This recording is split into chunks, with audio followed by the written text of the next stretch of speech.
Good evening, ladies and gentlemen, and welcome to the April 1st meeting of the Garner Town Council. My name is Ken Marshburn. Obviously, I'm not Mayor Williams. He has had another event this evening, but he will be here probably within the next 15 or 20 minutes, so he's asked me to preside in his absence this evening. Welcome you all here. We think there's enough seating for everybody, but if that's a problem, we'll talk about that in just a little bit. In our meeting this evening, we want to begin with Pledge of Allegiance, and then we'll ask our council member, Grace Singleton, to give our invocation. So if you would stand with me, please, at this time. We'll have the Pledge of Allegiance. Pledge allegiance to the flag of the United States of America and to the republic for which it stands, one nation, under God, indivisible, with liberty and justice for all. You may be seated. There he is.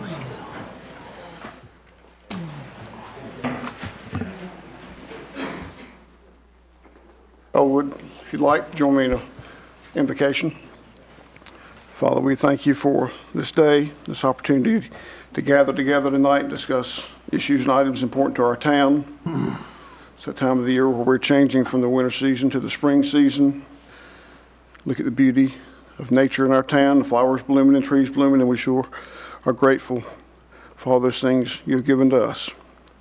Father, we ask that you be with this council, with the staff, and members of the community as we discuss these issues. Lift up special prayers, Father, for those men and women who serve in military bases and installations all over this world, protecting the rights and the freedoms of our country. It's in your Son's name we pray. Amen. Thank you.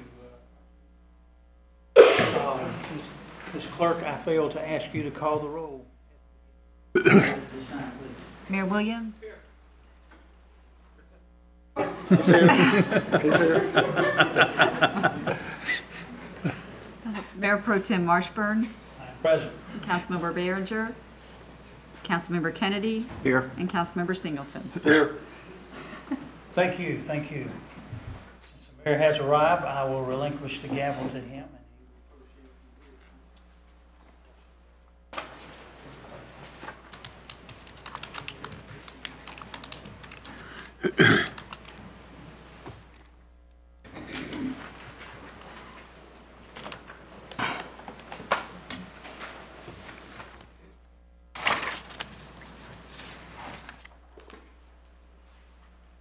Okay, on your agenda, you see petitions and comments.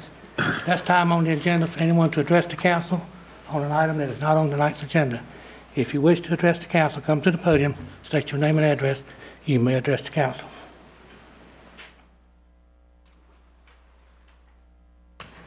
Hearing now, we will move to adoption of the agenda. Move to approve. Second. Motion and second, all in favor, vote by saying aye. Aye. All opposed. Presentations. Amazon construction update. Tony Beasley. Morning, Mr. Mayor. Good evening, Mr. Mayor, members of the council. Just a short, brief presentation tonight on update for our project access or the Amazon project. Just a couple of interesting facts real quick, and I got a short video, and then I'll answer any question you might have. So right now, they're currently averaging about 300 plus employees a day on the site, and they increase each week as more trades are coming online. Through mid-February, so these totals are through mid-February, they've received 1,031 loads of structural steel, a single individual perimeter column, and in the video you'll be able to see one of them weighs 20,000 pounds.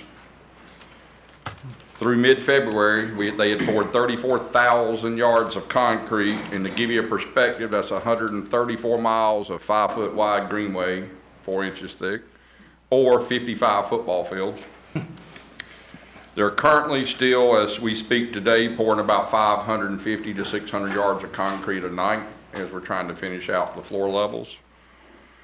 They've done 31,000 tons of rock to help keep down mud and other things for the site. The tallest tilt panel you'll see in the video, which is for the stairwell, is 79 feet 5 inches. and it weighs 190,000 pounds, that one panel. Right now, we're averaging about 6 hours a day with our inspection team out there, and that gradually increases as all the systems are going in. If you hadn't had an opportunity, when you ride by at night, you'll see the insides lit up, and that is from permanent lighting. That gives you an idea how fast that they're moving on the project. So I got just a real short video. They fly it every 2.5 weeks, so this was March 18th. It was flown again yesterday. It's just not been updated. And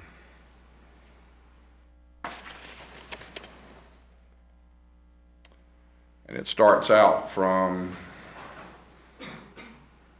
2 minutes and 37 seconds.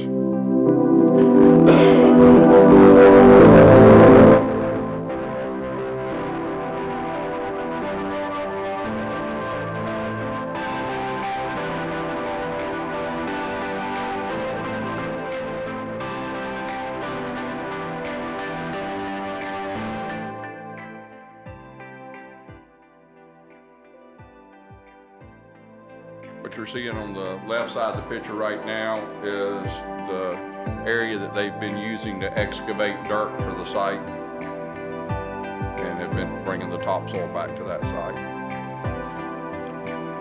Is this video available online? Not to the public, no, sir. But it is on our Garner page, and now this one tonight will be on TV for viewing. What you see there is the underground, one of the two underground up on the north of this, stormwater management systems that's underground. As we speak today, the roof is complete.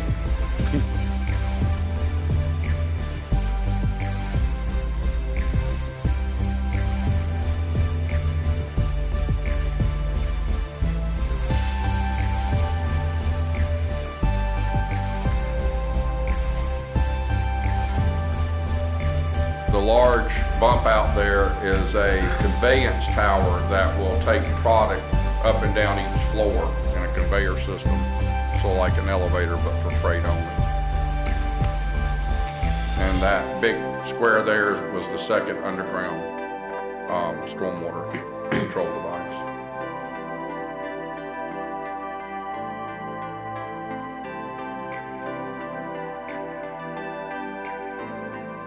That'll be the main entrance, and now it's going to show you from the day it started in the 8th month.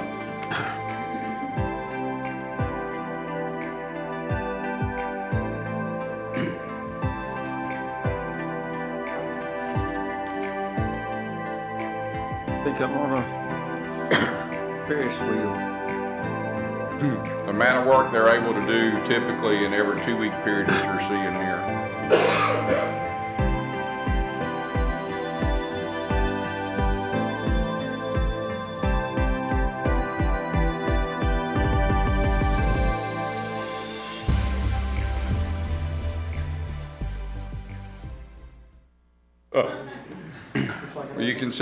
You can see downtown Raleigh really great from on top of the roof, but you have to have your sunglasses up there, because if you ever want to know what whiteout is, it's when you go up there and the sun's reflecting off the roof. You can't really see anything without sunglasses. So that was my presentation. I'll answer any other questions you might have. They're still on time for their timeline for construction at the end of September, and that's really all I had. I had promised y'all an update. Go ahead. Say again, if you would, this will wind up being online, or so we can see it online, could we Yes, not? sir. From tonight's presentation. Would be. And now, what do you look for when you go to the Garner's website? What do you look for? It'll be wherever Rick stores our council. Be a part of information. tonight's council meeting film would be the easiest way for them to see that. Okay. You have no other questions? Thank you. Hey, Tony.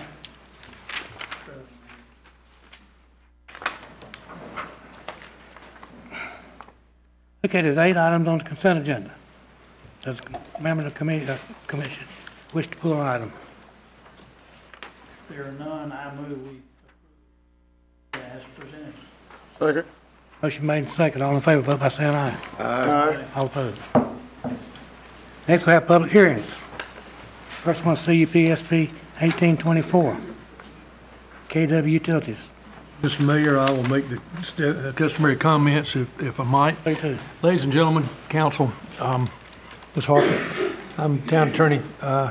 It's my duty to make some preliminary remarks to inform the members of the public and parties here the nature of the proceedings in this case.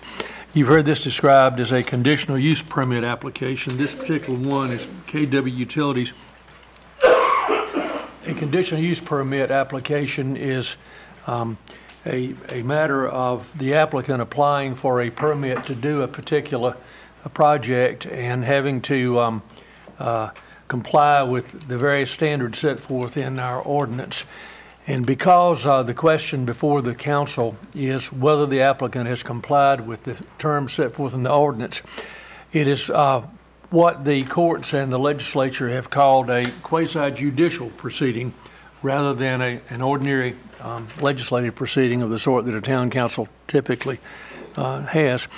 As a quasi-judicial proceeding, that means sort of like a court. In other words, the council is to be the jury or the judge in determining whether the applicant has met the requirements set forth. As a result of that specific nature of the hearing, there are some additional requirements that the law has imposed on that type of hearing. One is that there should be no what the law calls ex parte communications between the applicant or an opponent and a council member. That is phone calls, emails, communications of any type about the merits of the case before we get here and actually open up the public hearing and hear them before the council. So one of the things that we have to do is inquire of council whether there have been any ex parte communications in the KW case, and I'll go ahead and ask that for the other two cases that involve CUPs as well, the Lager Lane case and the Sheets case. If there have been any ex parte communications, it's imperative that council disclose those at this time. Has there been any? None for me. All right, the next question that the law requires that we ask our council members is whether each of you can state that you have no previously formed opinions or biases that would prevent you from giving a fair and impartial decision in the case here tonight. If you have any such biases, let me know. Otherwise, I take it there are none. Is that a fair assumption? Yes. Okay. Now, the other thing we have to do, ladies and gentlemen, in this kind of case is the testimony in a CUP case is given by persons who are sworn witnesses, and we'll ask people to come forward in a moment and be sworn. And the other requirement is that the testimony is typically given by persons who, by education, training, and experience, are experts in some aspect of planning or site design or engineering, or one of the various topics that you'll hear discussed tonight. So you ask, what is the role of the public, the general public, in a conditional use permit application? The role of the general public in a conditional use permit application is very limited. You might come forward and ask some questions if you have questions about the project, and we'll try to identify the person from the staff or the applicant who can answer your questions. But it's not appropriate for you to give opinions which are lay opinions in an area which requires expert testimony, and so that type of opinions become inadmissible testimony. Let me ask you, sometimes we bring a whole crowd up at one time, sometimes we do one case at a time. Could I see a show of hands of how many people would be testifying in the KW case? Okay, what about the Lager Lane case? And what about the Sheets case? Okay, why don't we do this? Why don't we call up the KW and the Lager Lane folks now and let the clerk administer the oath, and then we'll get to the Sheets ones.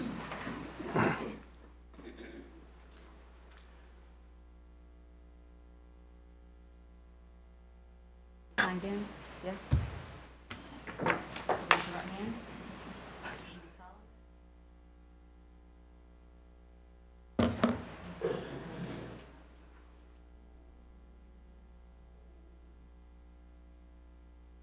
For the benefit of the members of the public that are here. Well, wait a minute, we haven't had the Sheets crowd come up. Will the Sheets crowd come up and be sworn as well? Thanks.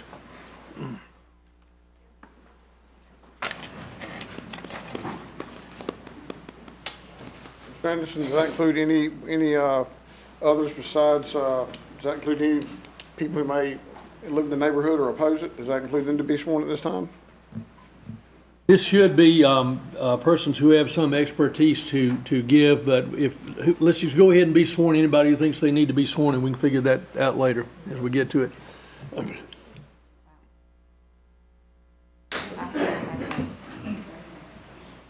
All right, the lady tells me she has way more people here than she has signed up. Would you like to come sign the sign-up sheet? It'll help the clerk take minutes and keep up with all this.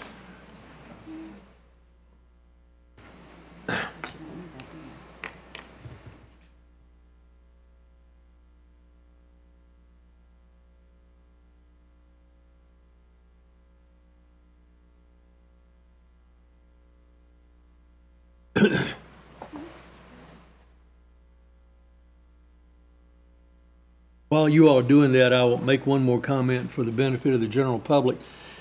After we get the KW case done and we get to the Logger Lane case and the Sheets case, those are somewhat different than the KW case in the sense that they have a component which is a conditional use permit hearing, which is quasi-judicial. They also have a component which is the proposed rezoning.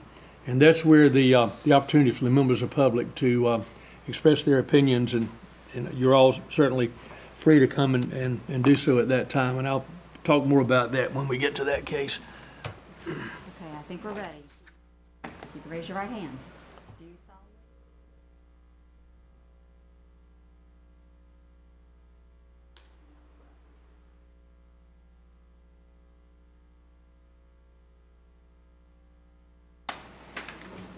That's still way more people. Jeez.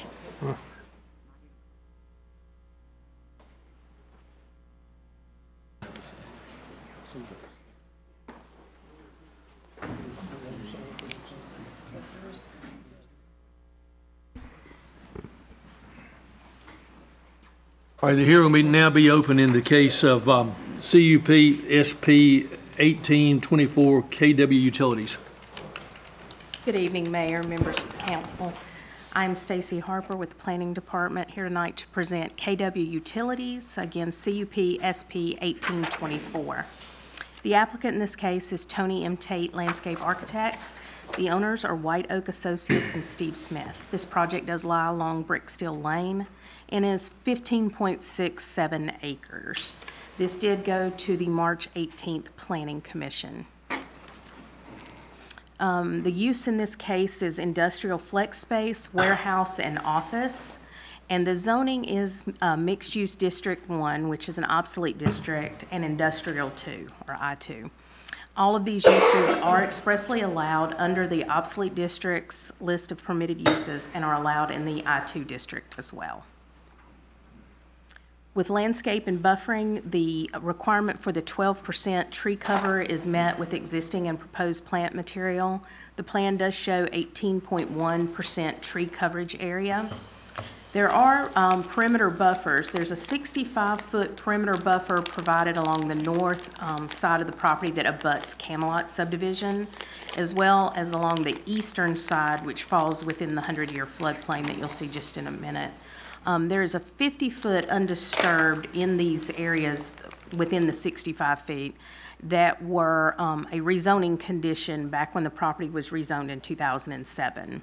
And there are street buffers along Bricksteel Lane as well. The inspections department, together with the fire department, has reviewed and approved these plans. There you see that the site is bordered on the east by the 100-year floodplain. For stormwater management, this site is located within the White Oak Business Park East, and it is not located within a watershed protection area.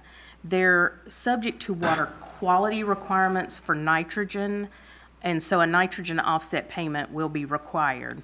There was, however, a downstream hydrology study performed for the business park with the rezoning back in 2007, and that demonstrated that any detention on site would increase flows into White Oak Creek. Therefore, detention is not required for any of the parcels within White Oak Business Park East. There you see the water and sewer. The site will be served by City of Raleigh water and sewer infrastructure through an existing water line on Bricksteel Lane and an existing manhole on the southwest corner of the property. There's no roadway improvements for Bricksteel Lane as far as asphalt or that kind of thing, but there was 5-foot sidewalk required for the project frontage, and that is shown on the site plan. There you see the site plan, the 50-foot undisturbed buffer to the north against Camelot is in blue, and you see the 50-foot undisturbed and the greenway easement that runs along the east side and wraps around the bottom of the property. They're currently showing 4 buildings on site to be phased with parking, again, street trees and sidewalk. The proposed lighting does meet all the requirements of the lighting ordinance as well as staff recommendations for LED fixtures. The 2018 Garner Forward Transportation Plan does not provide a recommendation for Bricksteel Lane.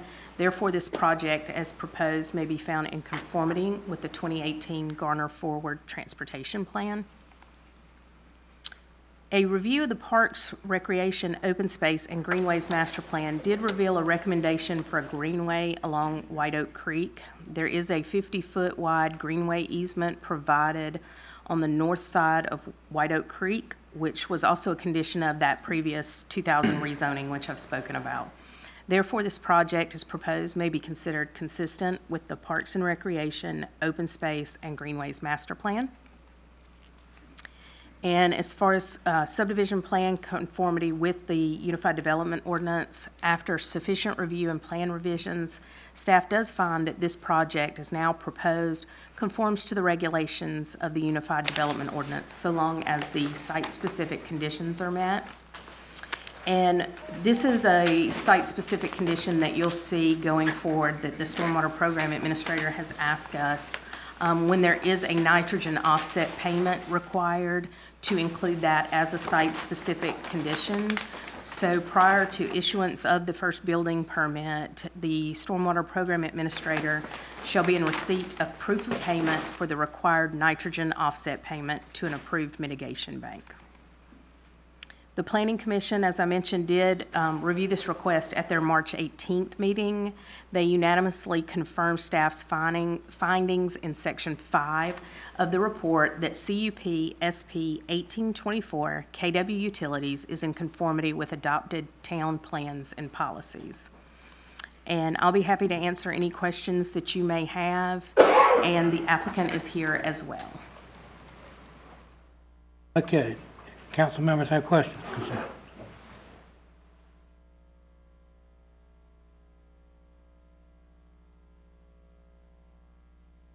Anybody in the audience wish to address the council?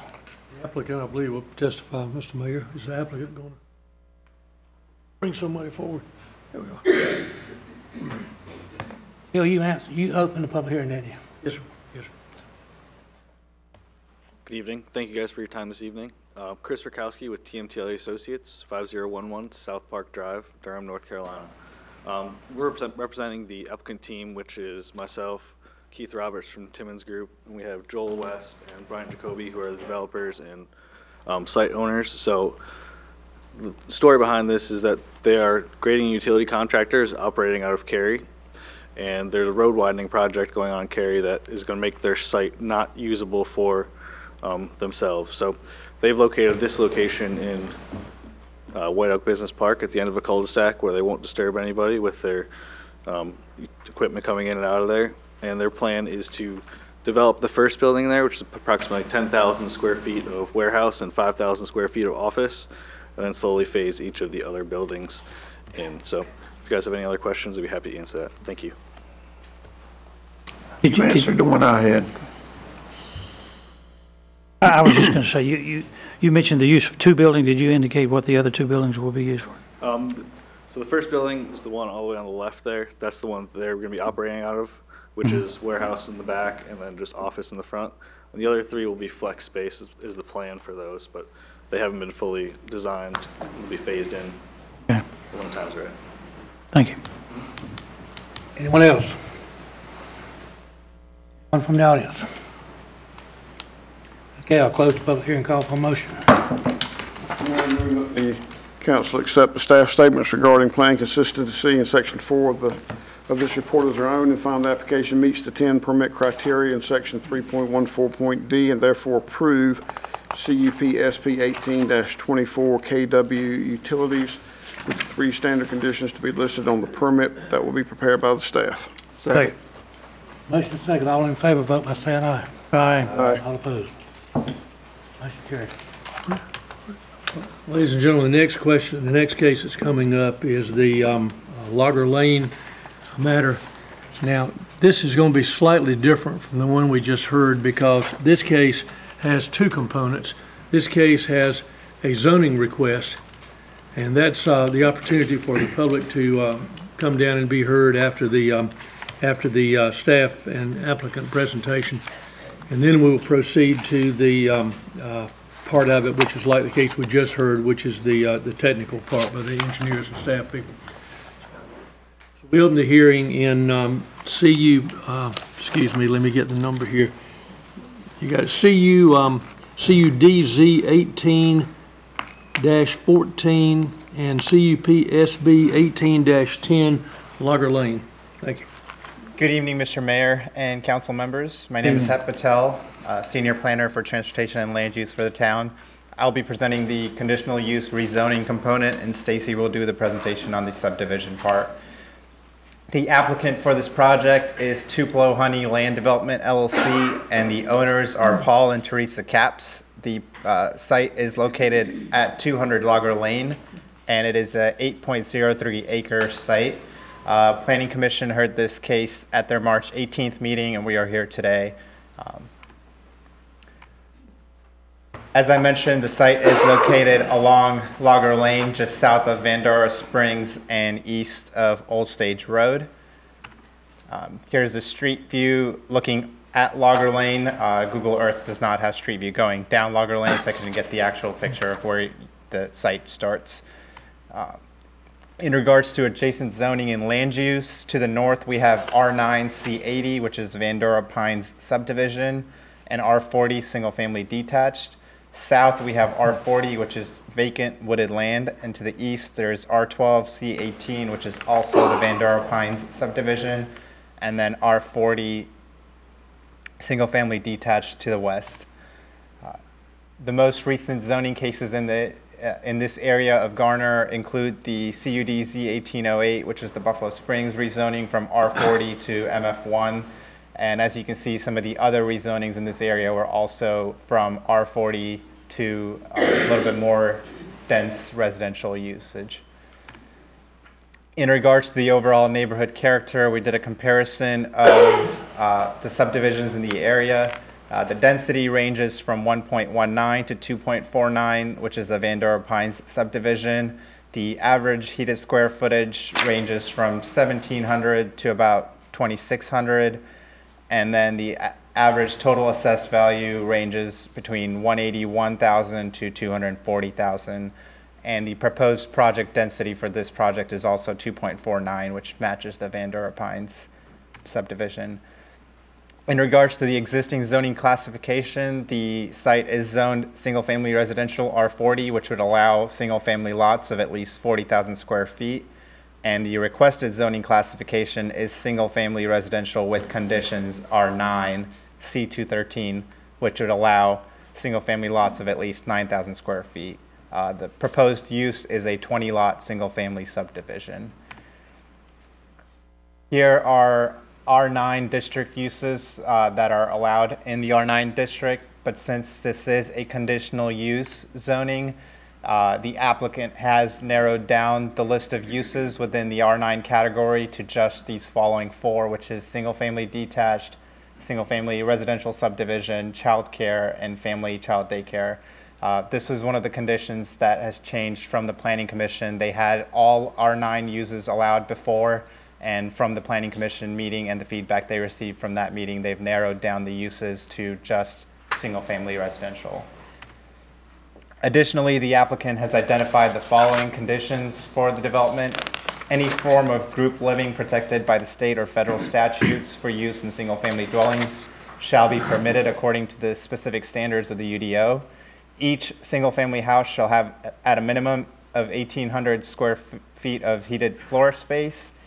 Each single-family house shall have a deck, concrete patio, or screened-in porch of 120 square foot minimum. Each single-family house shall have siding that is cementous, fiber board, masonry, brick or stone, or vinyl siding that's minimum gauge of .045. Each single-family house shall have masonry foundation with crawl space, not including the garage, or stem wall slab foundation finished with at least 12 inches of brick stone veneer on all 4 sides. And each single-family house shall have at least 2-car garage. In regards to the traffic, Lager Lane is a 22-foot wide and town-maintained facility within a 50-foot right-of-way. This road has curb and gutter and sidewalks on the east side. And in regards to traffic along Vandura Springs Road in this area, it has ranged between 7,000 to 8,000, 8,300 being the highest in 2015. In regards to the Garner Forward Comprehensive Plan, this site has been identified as medium-density residential. The medium-density residential land use category includes single-family, duplex, triplex, quadplex, or townhome-style residences within 2.5 to 5 units per acre. And as I mentioned, the proposed project density is 2.49 units per acre. We also looked at the housing and living arrangements component of the Garner Forward Comprehensive Plan, and the following guiding principles and recommendations from that plan would meet this project, which would be attract young and old populations, small lots, less maintenance, and also preserve and protect Garner's existing housing stock. The requested zoning from single-family residential R40 to single-family residential with conditional use R9, sorry, that's a typo, it should be R9C213, is consistent with the 2018 Garner Forward Comprehensive Plan, as the maximum gross density of 4.84 falls within that recommended range of 2.5 to 5, and it meets the following principles and recommendations from the living spaces component. The proposed district permits household living and supporting daycare uses that are attractive to younger families with children, as well as older residents looking to maintain private but smaller outdoor spaces. And the proposed district provides adequate buffers and usable open spaces that help to preserve and protect the adjacent housing stock. Additionally, the requested rezoning is consistent with the surrounding zoning, which includes an adjacent R9 zone as well as single-family residential R12 zone. I'd be happy to answer any questions that you might have of the zoning conditions. A question? Yes. I think you just mentioned it, but Vandora Pines, what's the zoning there? It has 2 different zonings. One part of it, which I'll go back to the image right here.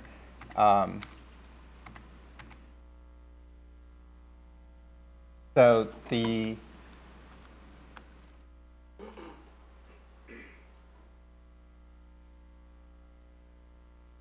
this northern part is R9, which is the darker green of Vandora Pines, and then this eastern part is R12, and both of them have the zoning conditions on it. So one of them is C80 and the other one was C18.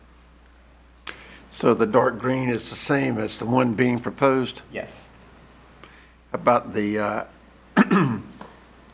did I see that that the housing density just happened to be exactly the same for the 2 subdivisions?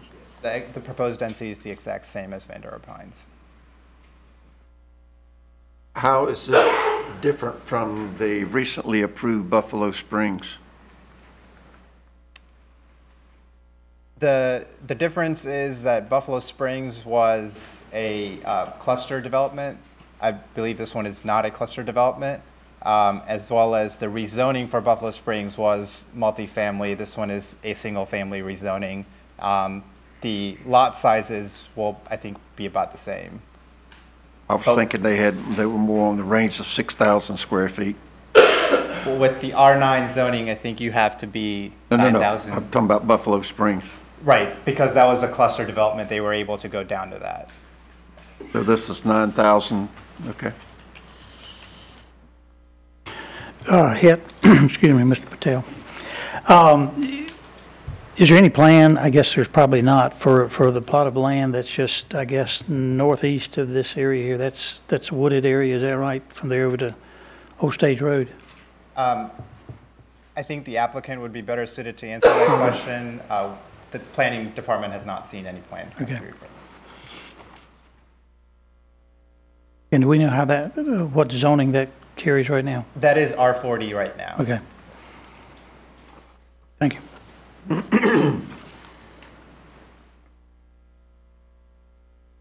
Go into the zoning. Yes, I'm done with the zoning. Anybody from the applicant wish to be heard?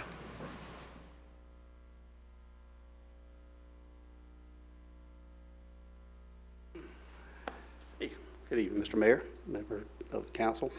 Keith Roberts, 202 Bonica Creek Drive, representing Timmons Group Engineering. We're the site planners and engineers for the project, but also more of a personal note, Paul Capp, who is the owner of the property, who's a good friend of mine. I've worked with Paul for a few years to try to find a use for this property, and in doing so, we landed on this zoning, which we felt like was in compliance with Garner forward, that was mentioned by staff, and also in conformity with the surrounding area. As most of you know, as Mr. Kennedy mentioned, most every project we're doing now is very high density, looking at the higher zonings, but because this was a continuation of an existing street in existing neighborhood, we felt like it would be better to try to find a use in a zoning that was more in compliance, since it was basically a continuation.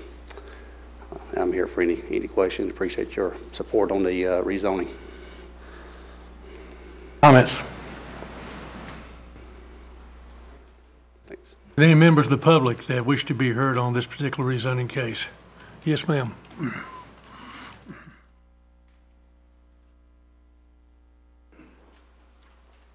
Sir. Good afternoon, Mr. Mayor, Councilman. Councilman, appreciate the opportunity to speak here this evening. I also wanted to thank Tupelo Honey. Name and address. Oh, I'm sorry. Brian Sherman, 110 Gusset Drive, Garner, North Carolina. So right next to where the development's going to happen. I would like to start off and mention, I'd like to thank Tupelo Honey. There was very little notice right before the Planning Commission, so we were caught by surprise, the residents of Endora Pines. But we did get a chance to meet with him Friday, so appreciate that. Thank you. With that said, though, and we also recognize in my neighbors that with a person's land, they're allowed to develop it and pursue it any way that they please, according to ordinance. But with that said, our neighbors and myself were against the planning as proposed. Just several reasons for that, if I could just summarize. Number one, when you look at the density that's been talked about on the R9 zoning, yes, it's consistent with the section that I live in, R9, and my neighbors. But number one, you look at the frontage of the lots in Vandora Pines existing, 85 feet in separation. You look at the lots in the back directly behind, at least the plans that were shared, 61 to 62 to 63 feet. So even though it's R9, it's going to look considerably different. And there's no plan for buffer shown or any of those type of things. So there's an integrity issue, especially when you also think about the necessary modifications that they're looking to do is to drain and move the pond, turn that natural beauty into a concrete stormwater facility.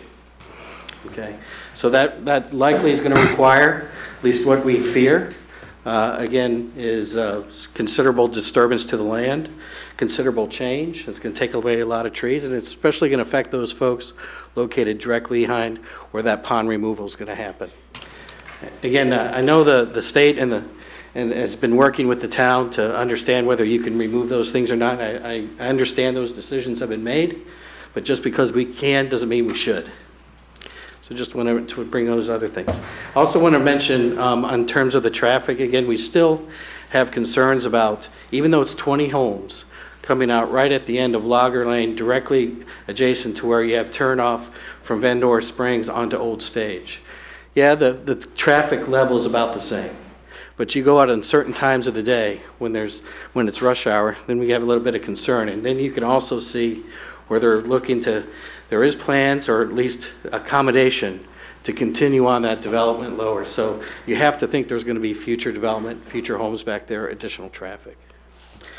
So and then finally, just to mention, again, it just comes back to the concerns that we have. We see a lot of risk as existing homeowners.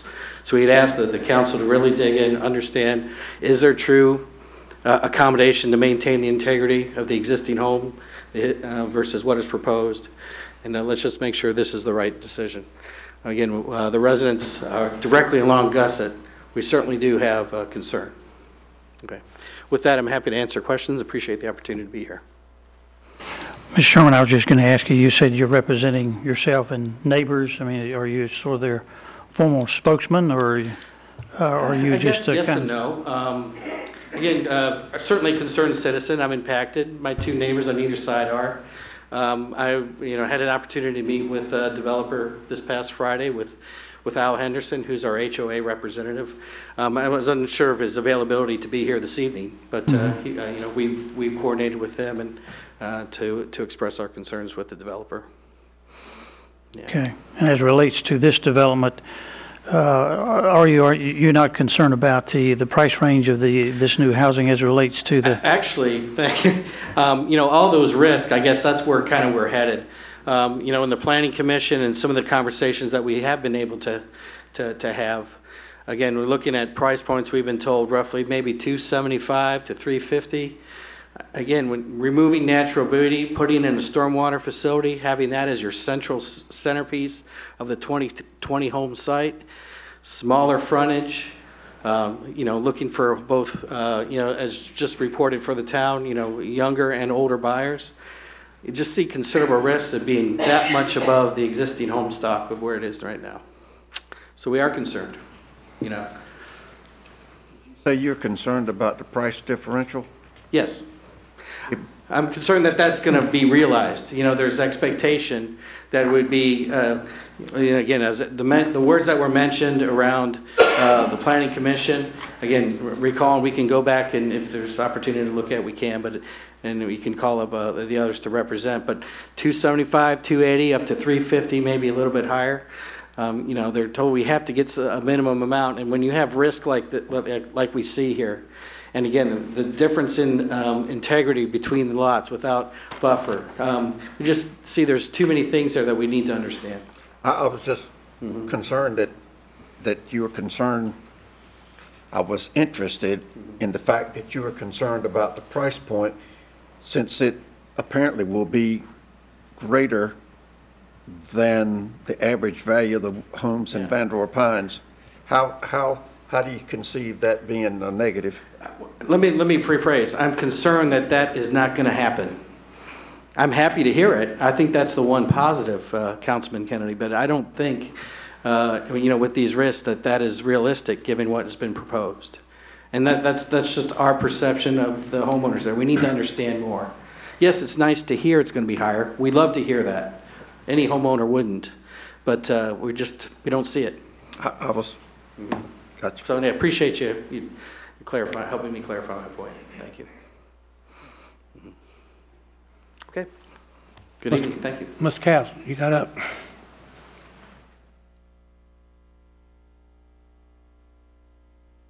Good evening, Mr. Mayor, council, and staff. I'm Paul Capps, 100 Logger Lane, Garner. My wife and I own this property, and I couldn't be more happy to propose and select. If I could have chosen anyone, the good Lord sent this applicant our way. Keith Roberts, and the planning staff knows, we've talked to several people over the several years. We're not in a hurry to sell this, what have you. Going way back when we purchased this, we were able to purchase this because we honored what the former owner wanted. And that's how we were able to get it. And we did exactly what we told her. And there were several people that wanted it at that time. So this is a very special property, very special property. So we don't take it lightly. And we've got quality. No one can predict the future, but I can absolutely 110% say what the builder and applicant has done is first class, very great, beautiful quality stuff that has been very successful. So I think the neighbors, I am 100% confident of who is coming on board here that we've chosen to work along with. So I would ask for your acceptance of this, and along with me and my wife feeling really good about this, and we wish them very well and look forward to a very wonderful project. Mr. Capps, I guess it's just sort of a curiosity question. I had asked Het earlier. Someone else to own the property there just beyond these property lines, sort of north and west of there? I don't have a point. Are you speaking of the existing home fronting Old Stage in Vandora? Well, yes, it doesn't appear to be shown on this map, but yeah, are there existing homes along Old Stage there just to the west? We have one home there. It's currently rented, and we will have 3.5 plus or minus 3.5 acres left with that home. No immediate plan for that. Okay. Just we've taken good care of it so far, and we would like to see it preserved, but there's no plan currently for that. That was sort of my question, whether or not there were any plans for that. Thank you. Oh, thank you. Anyone else?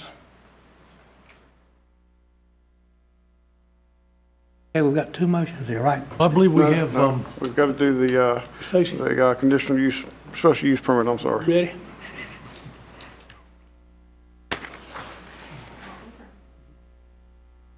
Here you are. You.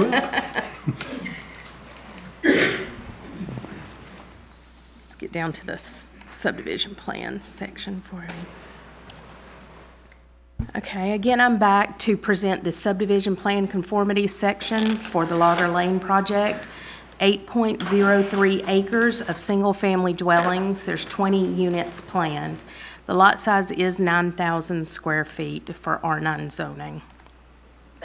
The tree coverage requirement of 12% is being met with existing plant material. The plans show 12.2% tree coverage area.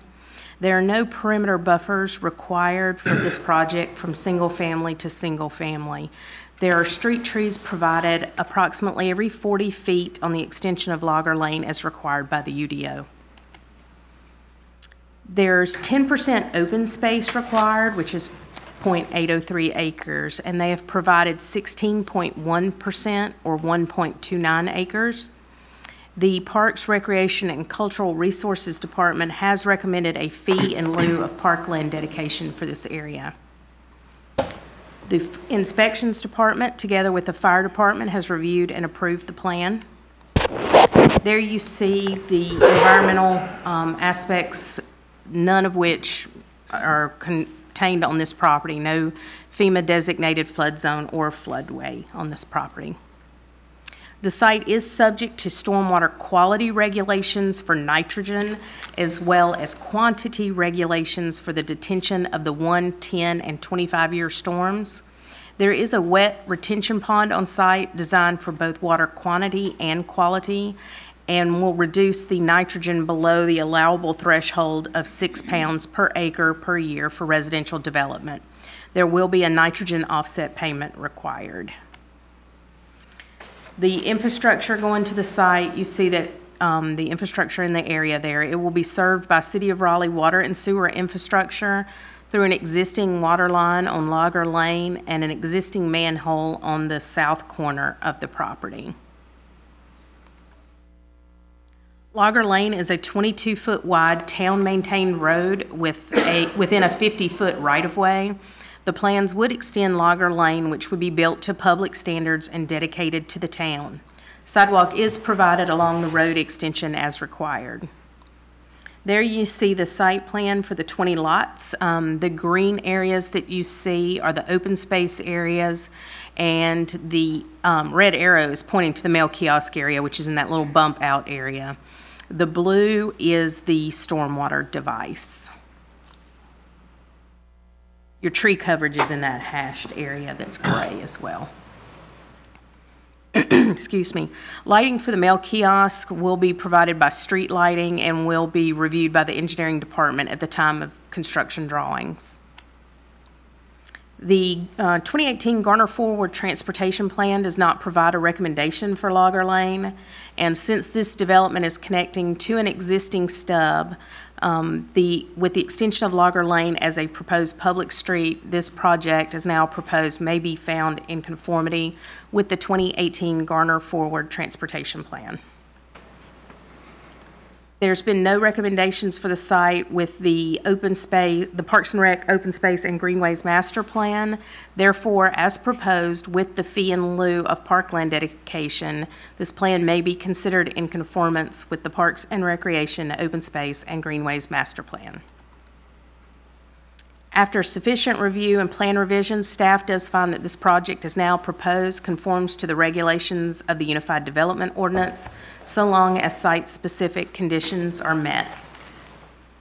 Those site-specific conditions are prior to recordation of the first final plat, documents establishing a homeowners association and restrictive covenants shall be submitted to the Garner Planning Director for a courtesy review. Prior to recordation of the first final plat, an annexation petition shall be submitted to the Garner Planning Department. Prior to issuance of the first building permit, the Stormwater Program Administrator shall be in receipt of proof of payment for the required nitrogen offset payment to an approved mitigation bank, and prior to each building permit, a fee in lieu of parkland dedication shall be paid to the town of Garner. The Planning Commission did review this request at their March 18th meeting. With a unanimous vote, the Planning Commission confirmed staff's findings in Section 6 of the report that CUP SB 1810 Logger Lane is in conformity with adopted town policies and plans, and further accepted staff statements regarding zoning consistency with the Garner Forward Comprehensive Plan being detailed in Section 4 of this report as their own, and recommended approval of CUDZ 18-14 to the Town Council. We have recommended motions there for you, and I will be happy to answer any questions. And again, the applicant is here as well. Questions?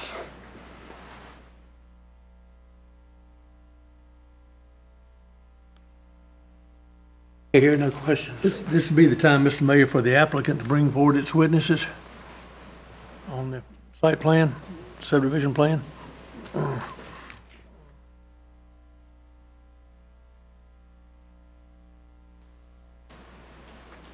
Keith Roberts, 202 Bonica Creek Drive. Again, appreciate your time this evening.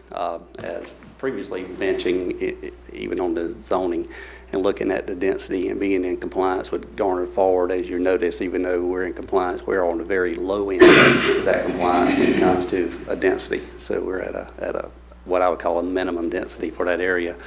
The project is located at the end of Logger Lane, which is an existing stub street that was obviously put there for the intention of extending that street at some point in time for easier traffic flow within the area. I think most of you know me well enough to know that when I design projects in Garner, I try to do what's best and fair to all concerned. And in this case, I think I try to do the same with this layout in consideration of the neighbors of Vandora Pines. As a matter of fact, one of my employees lives in Vandora Pines, and Beth Blackman, she actually lives on one of the lots that back up to this subdivision that we're proposing. So in doing the layout, if you'll notice from the site plan that was up on the screen, we put all of our open space on the north side to try to give as much buffer as we could to Vandora Pines and those existing residences. Also, there's lots that are 61 feet wide, and the main reason that was done because the minimum square footage of the lots are 9,000 square feet. So the narrower, the deeper, which gives a larger separation from the proposed homes to the existing homes. So knowing that Logger Lane needed to be extended to try to basically keep the road in the middle of the property, deal with the existing pond that was there, create as much buffer as possible, leave as much open space as possible. That is basically how this layout became about. And I'm here to answer any questions, and also the proposed developer and builder is also here. And as Paul mentioned, you know, we've worked for years to try to find a good user for this property. I've spoken to many folks. Most people wanted to do higher density than what Paul and his wife wanted. I'm happy with Wayne Baker, who I've known for years, done some projects with Wayne.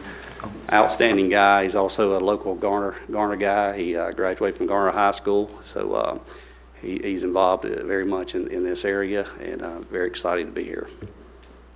Mr. Roberts, do you care to make any comment regarding the one issue that Mr. Sherman, I believe, mentioned as it relates to the price point of the units in this project compared to the surrounding area there? I can let the builder, Wayne Baker, speak to that. You know, the only comment I would have on that with my current experience on the engineering side on what it costs to do development these days and what it costs to put lots on the ground and with the construction costs.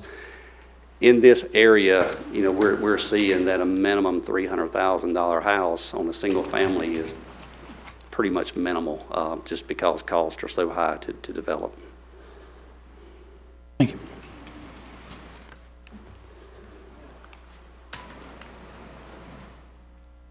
Good evening. Wayne Baker, 149 South Bloodworth Street in Raleigh.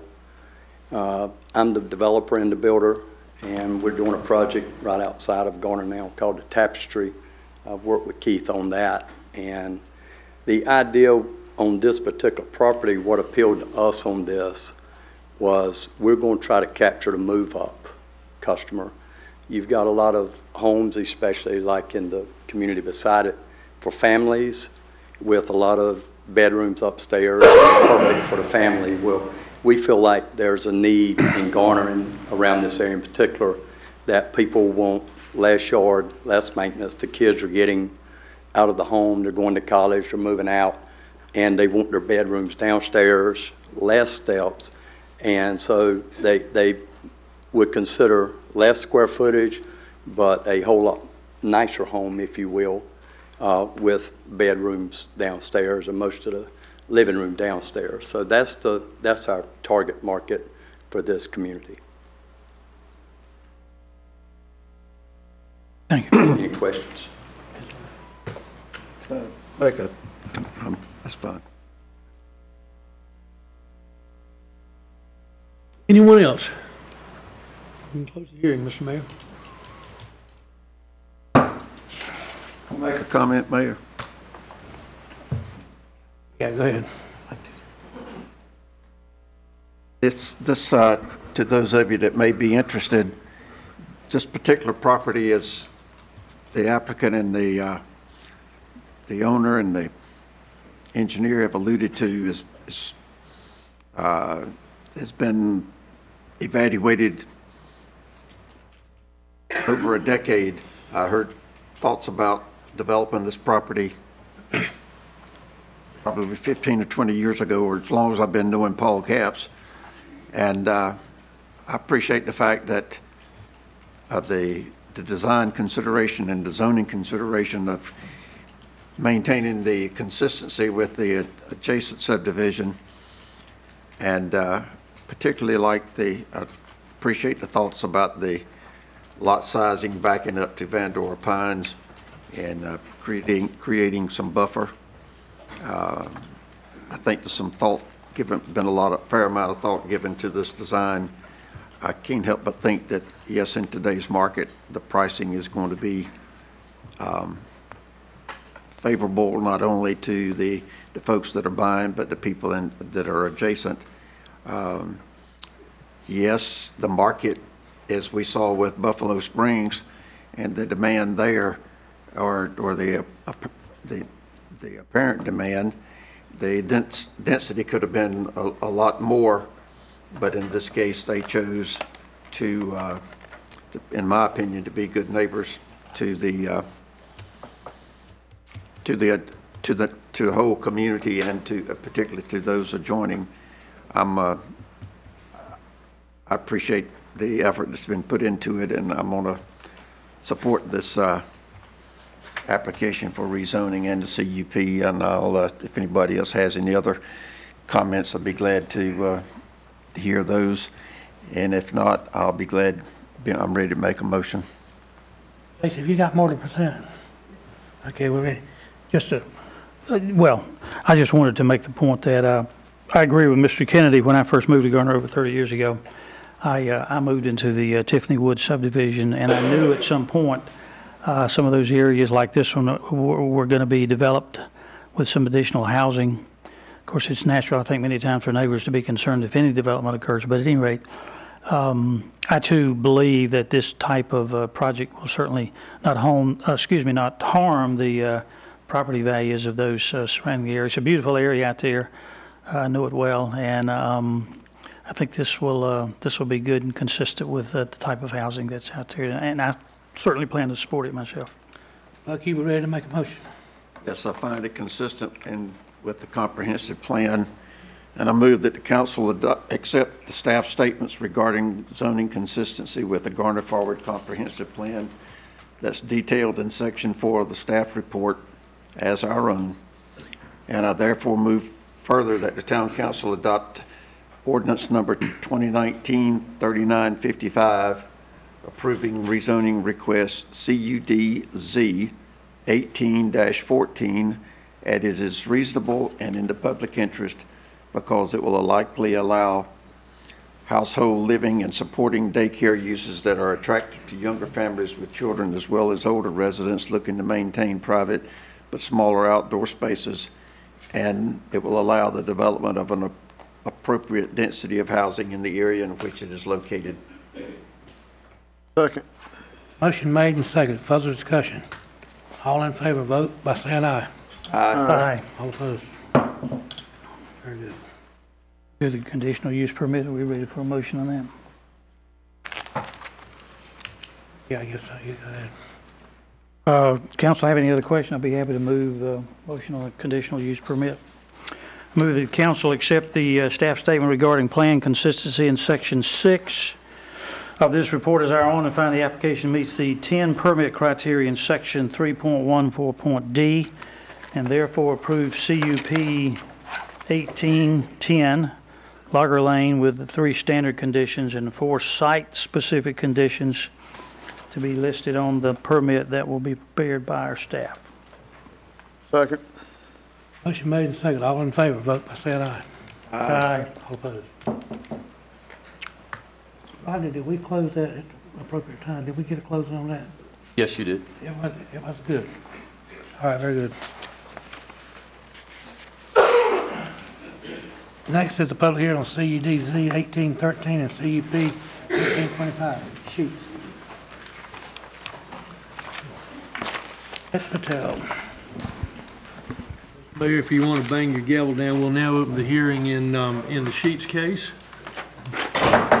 And ladies and gentlemen, the procedure here is going to be that, again, Mr. Patel will give a zoning report. The applicant may wish to be heard on zoning, and then many members of the public who want to be heard will be able to come up and express their opinions on the zoning, and then we'll go to Ms. Harper or whoever's going to do the site plan report and go through the same procedure with the expert witnesses as we did before.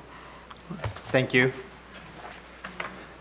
So the applicant for this case is LRC Development Company, LLC, and the owner is Barney Ben Jr. and Nancy T. Linthicum. The location is 203, 205, 207, 209, and 211 New Rand Road. The site is altogether 2.22 acre site, and this project went to the Planning Commission at their March 18th meeting, and we're here today for the public hearing and action. As I mentioned, the site is located along New Rand Road, just south of US Highway 70, between Smith Drive and US 70. There is a Google Street View of the site along New Rand Road. In regards to the adjacent zoning, we have community retail to the north across US 70, R9 single family detached to the south, Service Business, which is a Honda Yamaha bike shop to the east, and R9 Single Family Detached to the west, as well as Community Retail, which is the ABC Liquor Store to the west. In regards to the recent rezonings in this area, we've had some rezonings from industrial to service business, as well as some residential rezonings further south on New Rand Road, going into higher density residential uses. The existing zoning classification is a couple parcels are single family residential R9, which is the approximate 1.11 acre, which would allow 9,000 square feet lots of single family residential. Another couple parcels that are being rezoned are actually zoned community retail general use, which is an approximate 1.1 acre of this site as well. The community retail district is designated to accommodate commercial activities that serve the entire community, especially retail businesses conducted within a building. The requested zoning classification is community retail with conditions, which would be CR C212. The community retail district, as I mentioned, would accommodate commercial activities specifically within a retail uses within a building. The proposed use is a convenience store with fuel sales. So this highlights a overall list of community retail uses that are allowed under the community retail zoning. So the two parcels that are currently zoned community retail, any of these uses would be allowed on those parcels because that's a general rezoning on those two parcels. However, since this is a conditional use rezoning application, the applicant has identified and narrowed down the list of community retail uses that would be allowed within this zoning district, and those are highlighted here. I won't go through all of them, but if you have any questions, I can answer them at the end of my presentation.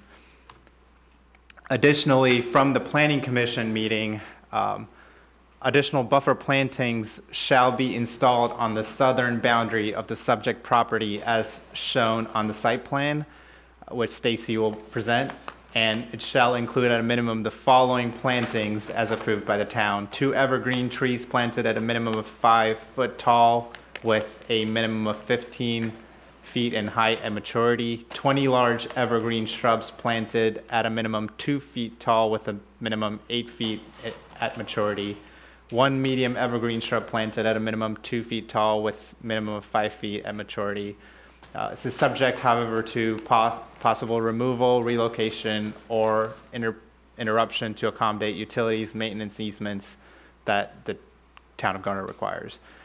And lastly, the operator of the business on the subject property shall not play music outside the building between the hours of 11 p.m. and 7 a.m., and that's the noise ordinance that's on our UDO as well.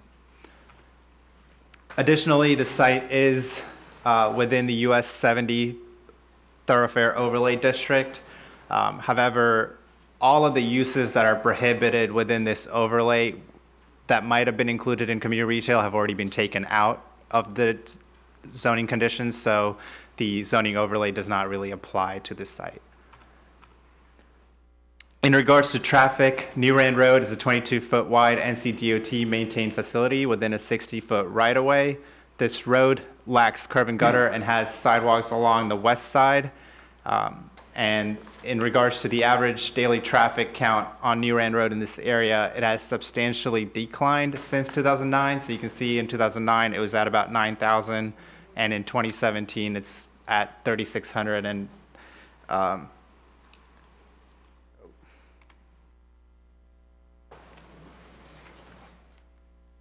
that's the location right in front of the site where that counts have happened. So that's where it's identifying the average daily traffic in front of that area. That can be attributed to the improvements made at Timber Drive East or the US 70 and White Oak intersection, among other things. In regards to the 2018 Garner Forward Comprehensive Plan, the future land use designation for this site is identified as Neighborhood Commerce Center. The Neighborhood Commerce Center designation is generally located at intersections of collectors, highways, and arterials. It emphasizes smaller commercial centers that are within close proximity of residential uses. And the typical mix of uses within the neighborhood commerce center includes retail sales, service, convenience stores, restaurants, or office uses that share common parking and have a small anchor. Uses should be conducted within the enclosed building, and uses with outdoor storage or outdoor sales should be discouraged. I also wanted to highlight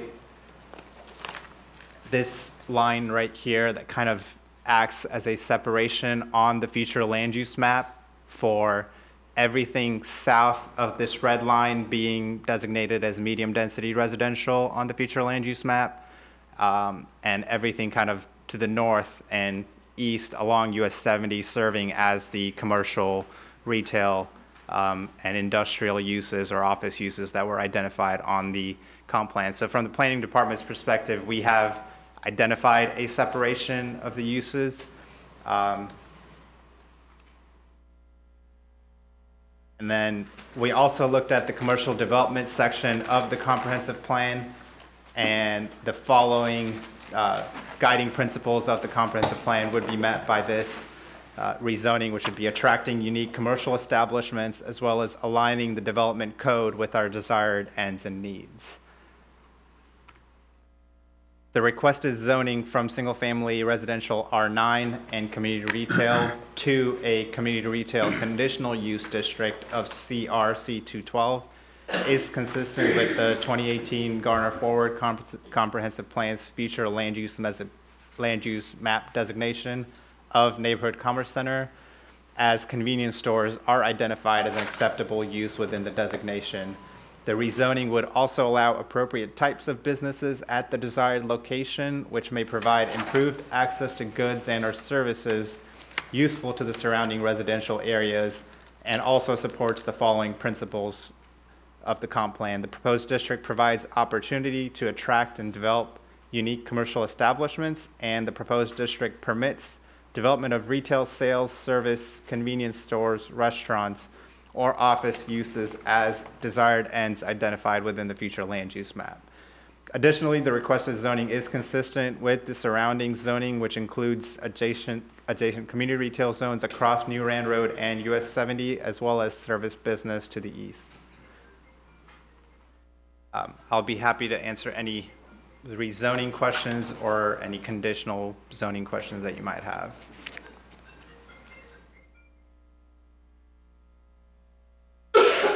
Okay, question, council.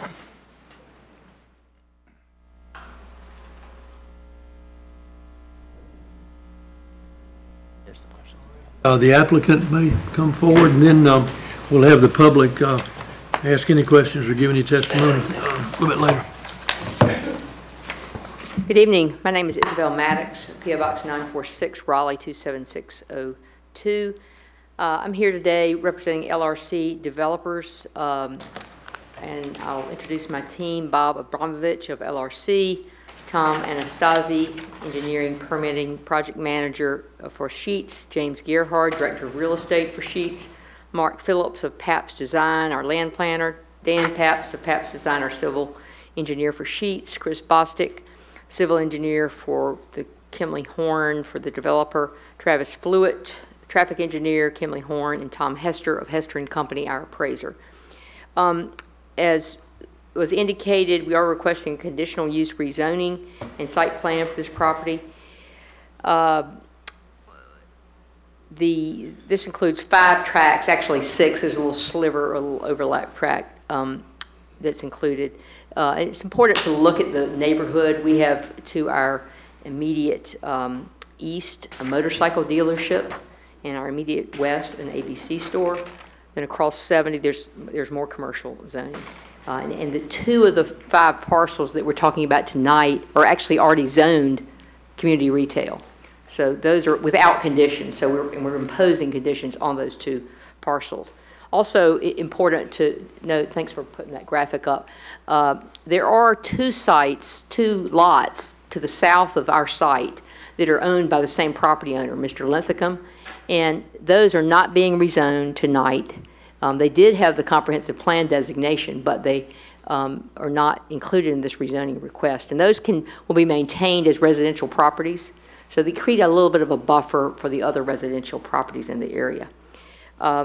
We did have our neighbors meeting. Neighbors did have some concerns about the usual things, traffic, noise, lighting, which we did our best to respond to. We also added a few conditions to address a little bit better buffer to address the noise issues from the 24/7 business. We did meet with the Planning Commission on March 18th. They did approve this case or approved a recommendation for approval. Under your rezoning ordinance in Garner has 5 criteria to evaluate a rezoning request. I'm going to go through those. One is the requested rezoning and proposed development are consistent with the comprehensive plan. As you've heard from staff tonight, the Garner Forward Plan calls out this area as a neighborhood commerce center. Typical uses are retail sales, service, convenience stores, restaurants, offices. We think we're squarely in the middle of that neighborhood commerce center with a convenience store, restaurant, gas sales. We fit right into the neighborhood commerce center. The second criteria is the requested zoning and proposed development are compatible with the present zoning and uses of nearby property and character of the surrounding neighborhood. Again, here we're surrounded by commercial uses on 3 sides, and 2 of our 5 tracts are already zoned commercial community retail. Third criteria is the property is more suitable for the proposed use than for its current zoning. I think this is accurate here in that the property is currently zoned R9, which is really not appropriate for a property on Highway 70 with all the traffic along a busy road. We feel like this will provide a good buffer transition from the busy road down to the neighborhood, and particularly when you add the other 2 Linthicum lots that are not being rezoned here. Finally, or 4 is proposed use improves the balance of uses in the town and meets a specific demand. In this case, we think our proposed development will allow eastbound traffic on Highway 70 to easily pull in and out to get gas or food at the restaurant. And it's a one-stop shopping opportunity, which is not widely available on the eastbound side of Highway 70. Final criteria is that sewer, water, and other and stormwater facilities are suitable and available for the proposed use. In this case, the utilities are already in New Rand Road. They of course will be improved and enhanced with this development. Our engineer, landscape architect are here and available for any questions on this point.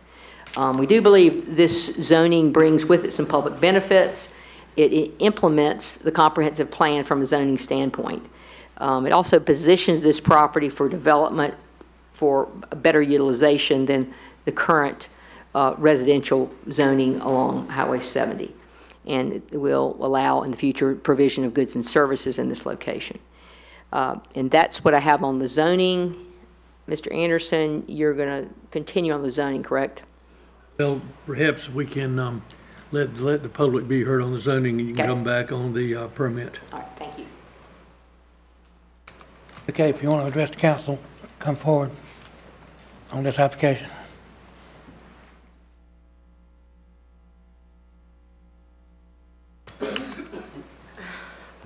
Thank you for your time. My name is Romney Williams, and I'm a realtor here in Garner. Also, I'm a property owner at 121 New Rand, and I just wanted to speak in favor of the sheets. I think it will be a nice facelift for that site. I think the current zoning is not realistic for what someone would want to do with that property in the future.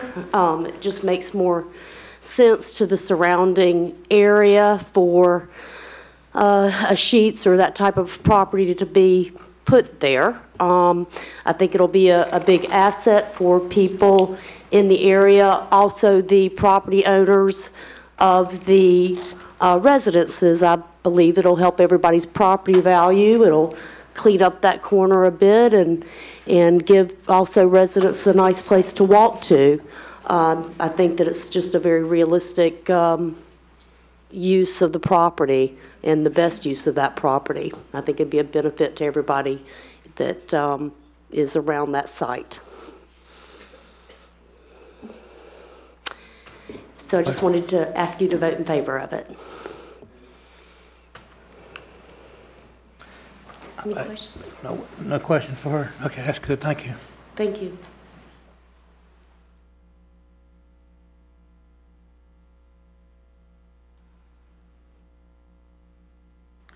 Good evening, Mayor Williams and council members. My name is Denise Ruffin-Thomas, and I am a real estate agent in the state of North Carolina, Maryland, DC, and Virginia, with over 20 years of experience. I come tonight speaking on behalf of my family. We owned a home at 120 New Rand Road, and we are against this conditional rezoning because we feel that it will negatively impact our property value, but far more than that, the environmental hazards that are associated with gas stations in our residential areas. And I had a few, first of all, I wanted to go back to a diagram that Mr. Patel featured a few minutes ago where you're showing the existing zoning. This is the existing zoning. So you have to go back because that's not it. With the proposed, you were showing a different one. Yeah, comp plan. Hold on. That one. Okay. So New Rand Road on the opposite side of 70, you have that zoned as NCC. What does that mean again, so everyone understands? Because it's primarily residential on that side of the road. It's Neighborhood Commerce Center. That's the same designation as the site. Yeah, that's on the comprehensive plan. So that's the plan, the future plan? Yeah, that's the designation on the Garner Forward plan. Oh, so does that mean that you all are planning on changing our zoning so that the residences are no longer there? Is that what that means? No, does not mean that. What does it mean? Just MDR, where the residents currently are, is will stay residential. If at the bottom of it, you see it says future residential and non-residential, and the residential remains the same where it says future residential below the red line. It's what, No, I'm talking about on the other side of 70 up there where it says NCC. That's where our home is located. Yeah, on New Rand Road. Yeah, there's no zoning changes. There's no zoning proposals for that. That's just part of the where the collector street goes into a major highway, and it's called a neighborhood commerce center. So there's no rezoning proposed for that at all. This is a comprehensive plan designation. It doesn't mean that that anybody's being forced to move or to change what they're doing. I think you understand what the difference between a plan and what is actually zoned.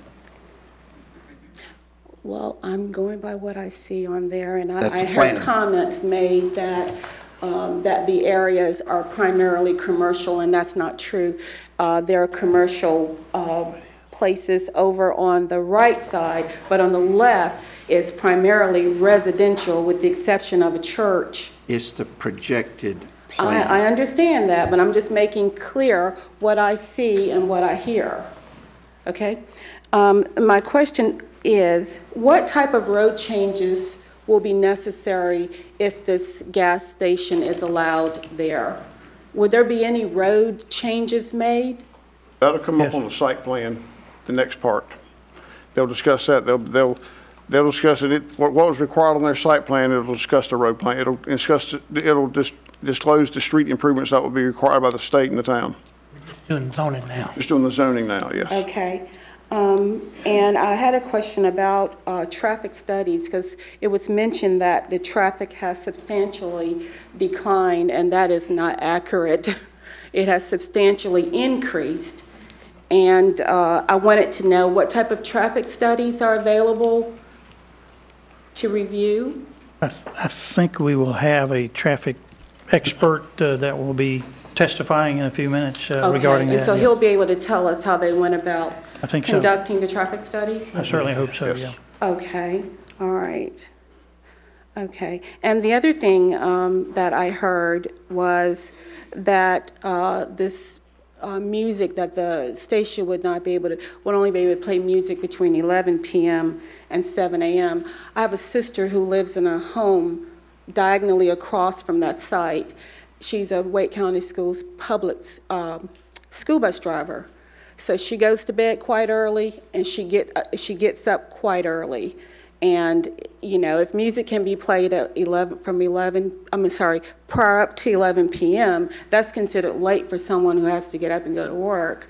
So I wanted to also point that out. But the biggest concern for us is the environmental hazard that this poses, and also how it's going to impact property values. And I request that the town of Garner allow more expert research into this matter before approving this zoning, because there is a Sheetz already located within I believe it's a 2-mile radius. So why would we feel it necessary to expose residences to chemicals when there's a Sheetz already up the street? So thank you for your time. Thank you. Anyone else?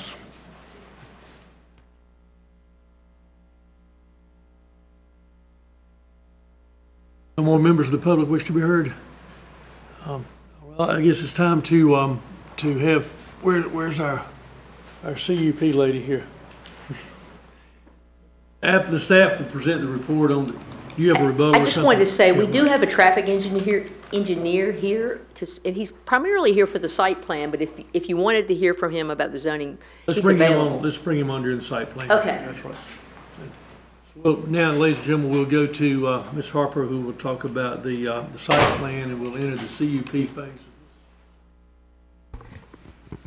Het and I are drastically different heights here, so we have to keep adjusting a little bit here.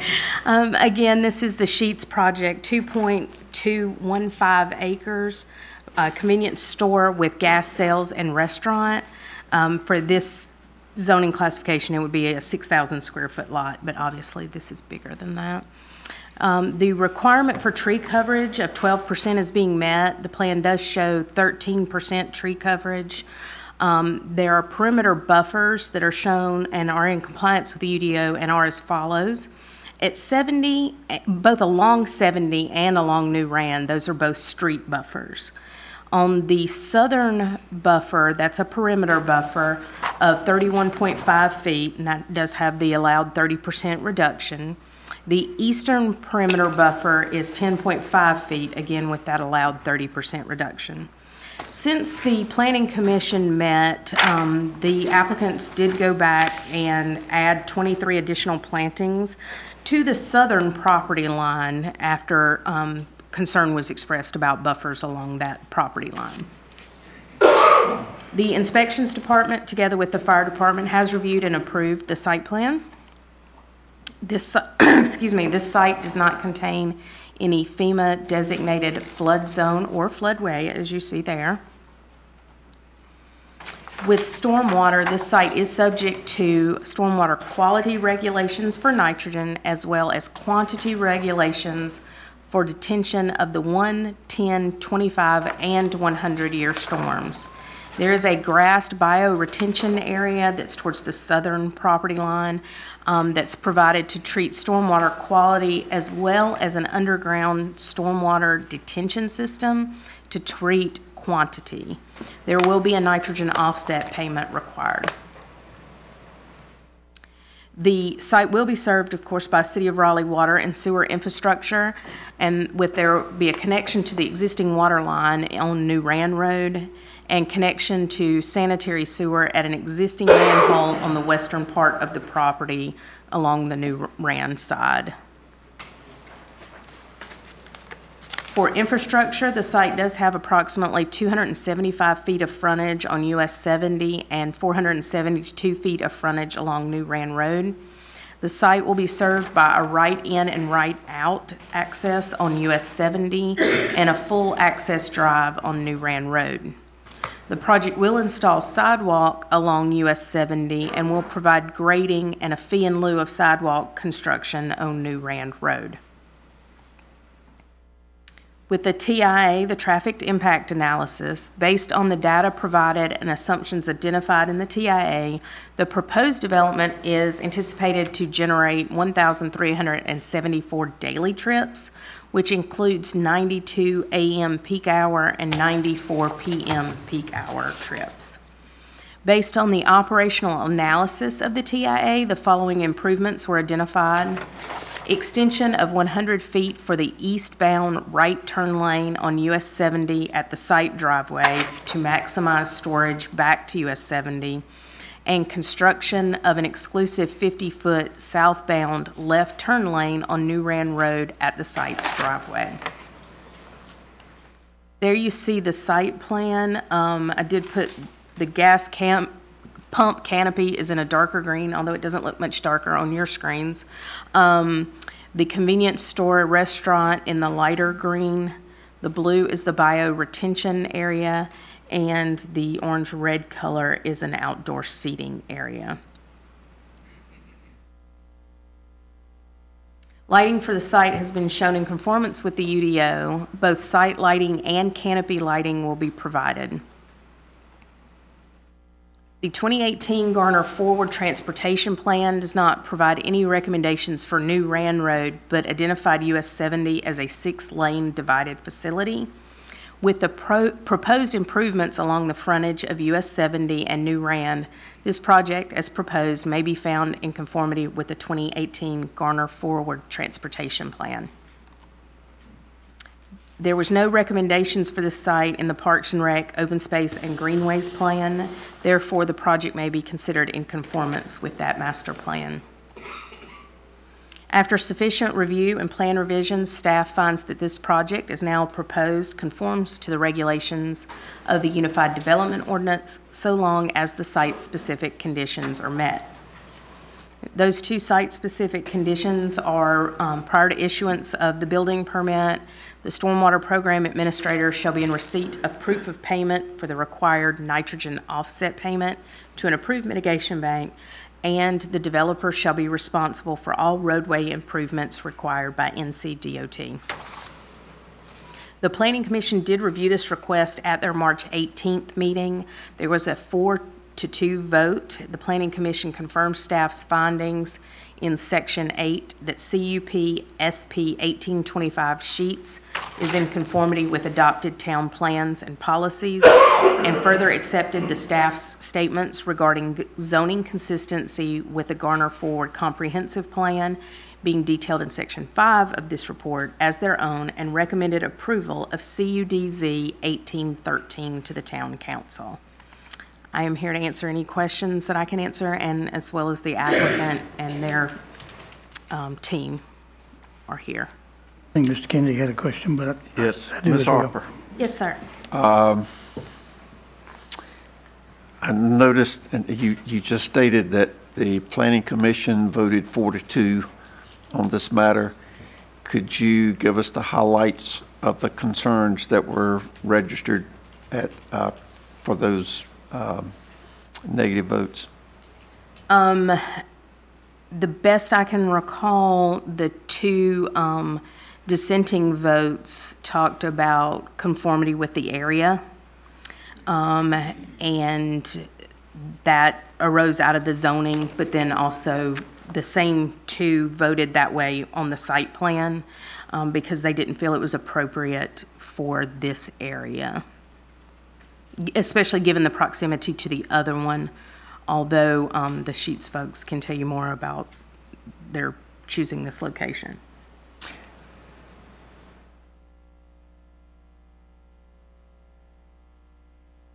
I had some. Go ahead. I had some questions about, and maybe this can be answered by the traffic person. I wanted you to flesh out a little bit more this screen you put up that showed what 92 a.m. and 94 p.m. Kind of give us a literal translation of that, if you will. Are we talking about number of vehicles? I will let Mr. Patel handle that one for you. Yes, so the 92 a.m. and 92 p.m. peak hour trips is the number of trips in the a.m. peak hour, so that'd be 6 to 7, or 7 to 8, in a particular hour in the peak, your morning commute or your evening commute, what might you see? But that 92 then gets broken down into the 2 different entrances that you might have, or which way the traffic is coming in and out from. So that's just a number that's generated as an aggregate total of what might happen. And I just, while I'm up here, wanted to highlight the 2 recommendations that came out of the traffic impact analysis that was completed for this site, which would be, if you're going eastbound on US Highway 70, as soon as you pass New Rand Road, that's the first 100-foot extension of a right turn lane. So you have 100 more feet to make the right turn into, do you have the site plan? Yeah. I was going, do you want the site plan? The site plan's fine. Yeah, so it would be the extension of the right turn lane right here into the sheets for 100 feet. And then the other one is a 50-foot left turn into sheets along New Rand Road. Those were the 2 improvements that were identified from the TIA to accommodate those trips that are being generated. So those numbers talk about the traffic generated just from the sheet store. It doesn't necessarily take into account the normal flow of traffic that uses that road in the AM and the PM peak. So the TIA that's completed looks at the existing data. They do traffic counts in the AM peak hour and the PM peak hour. And then on top of that, they will do a 3% growth rate to their build out year to add on to those trips. And then all of that gets analyzed into how much this site is generating and adding to the existing traffic. And then that's how the improvements are calculated. And is there any way to project that traffic count into the future? I guess my point is, as we both know there's a lot of traffic on Highway 70. And so over time, if this is approved, it seems like there would be probably more traffic into this particular development if over time. So I don't know what the time frame is that this, I guess it's based on current traffic patterns, is that right? Well, it would be based on their build out year. So they're adding the 3% growth rate for every year up until they build out on top of the existing conditions. And then at their build out year, whatever the total number of trips they've calculated is what they're projecting in and out of that trip, or in and out of the site. In terms of projecting future traffic, what the best thing you could do is add another 3% the following year, because that's the typical growth rate you see in traffic patterns, is the 3%. Okay, I asked this question because I have some pretty significant concerns about the traffic on that road. I know there are statistics that show it's declined over the years, but I guess to the average citizen traveling that road with some frequency, it doesn't seem like it's declined that much for sure. And this will definitely make it increase, I think. Yep. Okay, I may have some more later. Site plan specific questions. The driveway into the business coming out on New Rand Road. There's behind the ABC store, there's 2 empty lots. Then we start with houses. So the driveway coming in and out of this shopping center is right across from my house, correct? I mean, I went and stood there yesterday, so I know the answer to the question before I asked it, but I want everybody to hear. So, yes. Yes. Thank you. 212 and then 214, but the driveway is directly across from my house. Okay. Now, the driveways, both entrances on 70 New Rand Road, they can be accessed by all delivery trucks, petroleum carriers, et cetera, correct? Correct. Okay. Because we're also having the site plan showing the fire truck coming in here, and it was mainly using the entrance off of New Rand Road. And you were showing that for, or were we showing that? I'm just curious. They asked for, the inspections department did ask for a circulation plan to make sure that the fire trucks and et cetera would make those turns, could make those turns. They can make the turns, so obviously the sign is so all the delivery trucks can make the turns also. So all those can make that with no problem. All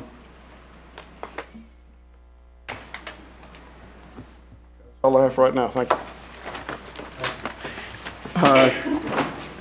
Let's go back to the traffic just a minute. So you can leave You want the site plan? Site plan there.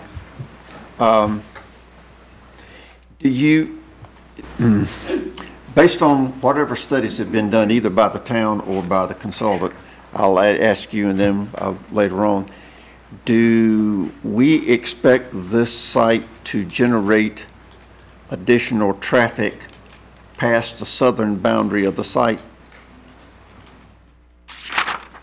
That is, going south on New Rand Road. Is this going to increase, do you have any idea that it would increase traffic going south? And I'll let me add on to that. By the same token, would the traffic that's generated be those that are trying to just come up from the south to get gas at this station as compared to, say, Handy Hugo's, which might be a price differential, and turn around and go back south?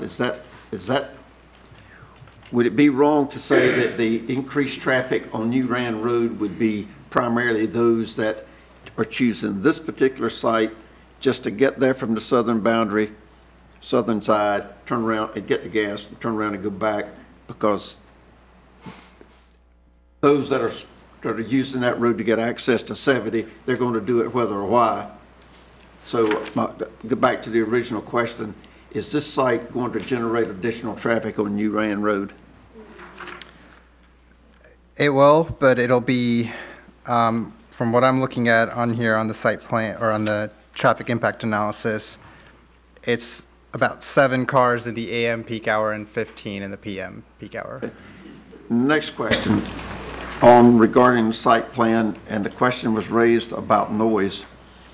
I see somewhere in there about one of the statements in the application was that Sheet's model is operating 24 hours a day, so all the restrictions that we're putting on is from 11 to 7, no outside music.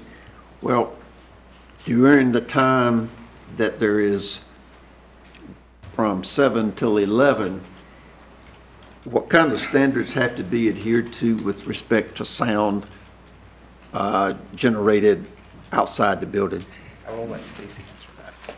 Oh, I will answer that to the best of my ability, although that is in the town code. It's not in the UDO, so I do not know how that is enforced. The police department enforces that.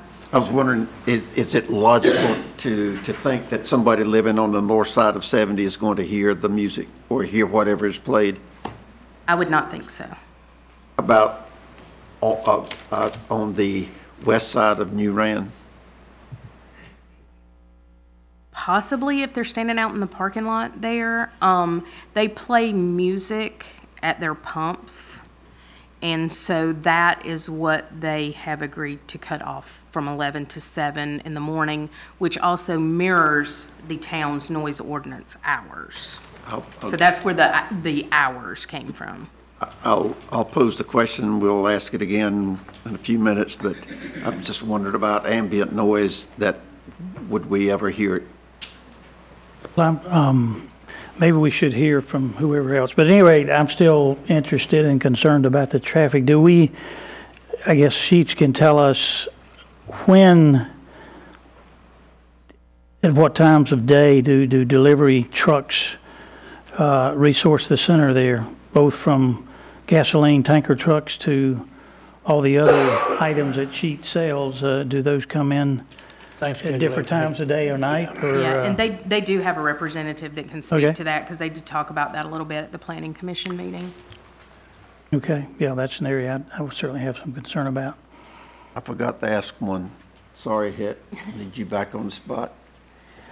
We provided data that showed that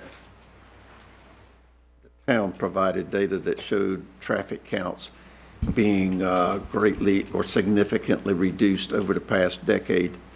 And I'm assuming that data was provided by DOT. That is the NCDOT data. It's a pretty significant drop-off, but I've never heard any of the local folks talk about decreased traffic. This is a tough question to pose, much less answer.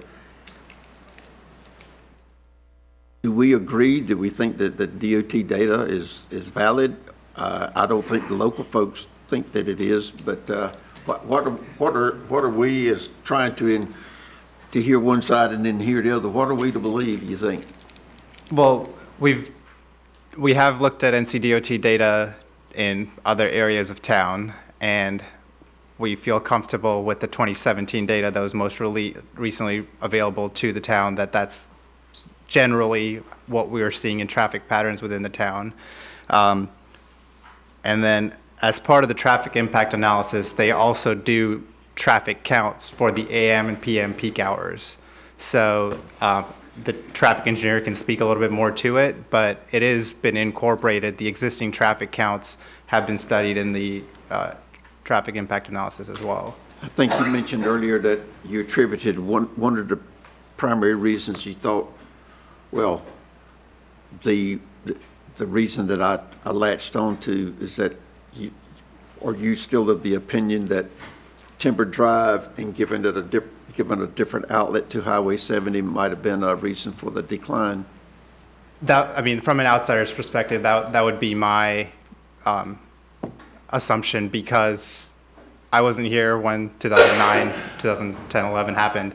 But as Timber Drive East improved, we did see a lot of counts increase along Timber Drive East in 2017. We have seen more traffic counts in recent years along White Oak, as well as US 70 in that intersection, once that intersection has been improved.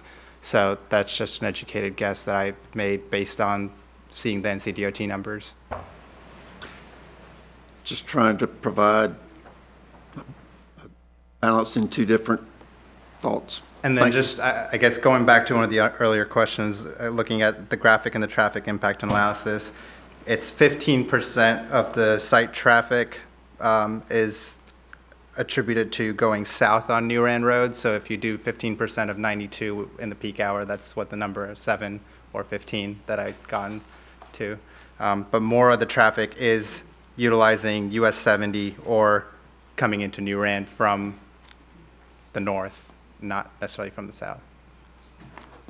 The concern that I think, well, I know I have heard was just being able to back out onto the residences on New Rand South, being able to back out of their driveway onto New Rand. It's any thoughts about that? That's a concern to them. About the only thing I could think of is it's a lot less dangerous driving out facing it than trying to back out onto it. I think there is a town project that will improve that area of the intersection slightly, because I think there is a left turn lane that gets extended on New Rand Road, if I'm not mistaken. Is that not? Tell us about what the plans are for that the town has for New Rand Road, most of it being north, but how far it will extend south. I will let Chris answer that question.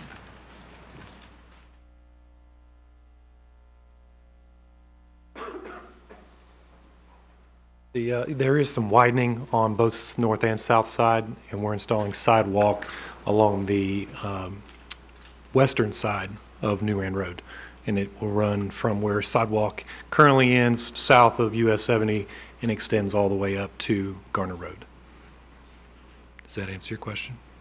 Across 70 and up to Garner Road. The sidewalk was what I was referring to. Sidewalk. Yes. Will any of our street work extend as far south as any of the improvements the town is planning on New Rand Road? Will any of it extend as far as the southern boundary of this site? I believe on the west side of the road, yes. Basically, the intersection improvement as we're approaching 70. But whatever improvements are on the east side will be those that are attributed to this development. Correct.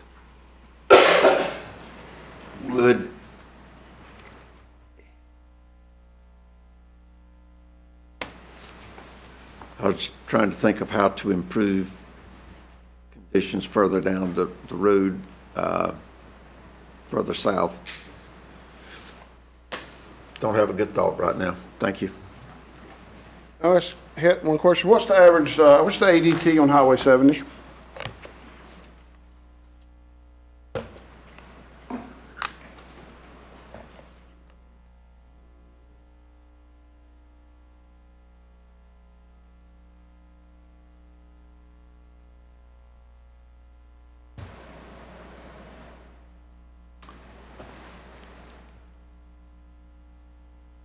Let me pull that up and I'll get back to you in a second. Okay, that's fine.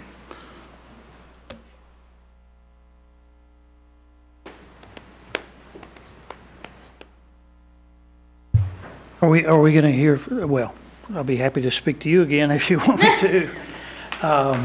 We talked about the traffic, which I believe is a concern to some, certainly is to me. The noise factor, I think, probably got some discussion at the previous hearing. If I lived in the area there, it'd certainly be something I would be concerned about. I notice there's an indication that the outside music won't be played, but that's based on town ordinance, I believe. But anyway, the amount of traffic in and out of a facility like this generates its own kind of traffic. And maybe depending on how people drive out of there, it may get louder or not so loud. But at any rate, I'm still curious to know if you can tell us at what time of the day or night, will traffic other than customer traffic, which will be some, will be coming in and out of a place like that. A store that's open 24/7, I assume, may have certain designated times of the day when servicing trucks will truck traffic will be coming in and out. Do you know when that would be? I cannot tell you that. The Okay. Sheets representatives would have to tell you that. I'm Sure. sorry. Okay. That's all I have for now. Mr. Patel's got an answer for us. So I just looked it up. US 70 traffic towards White Oak is at about 30,000 average daily traffic, and US 70 west of New Rand Road coming back towards town is about 25,000. Thank you, Ed. I appreciate that. No problem. Here, I know the council sometimes has a brief recess at 9 o'clock. Would you like to do that now and then let the applicant bring forward their witnesses afterward? Yeah, I was thinking about doing that, so we'll call it 10-minute recess. Thank you.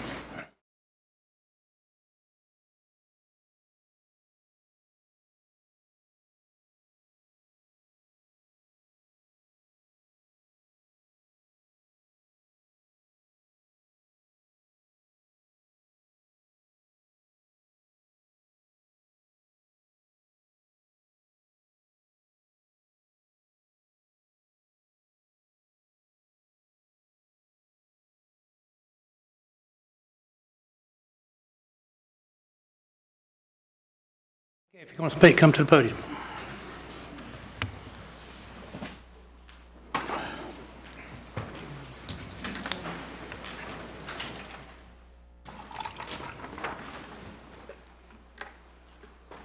How y'all doing? Good afternoon, Mr. Mayor. My name is Sherry Phillips, Town Council.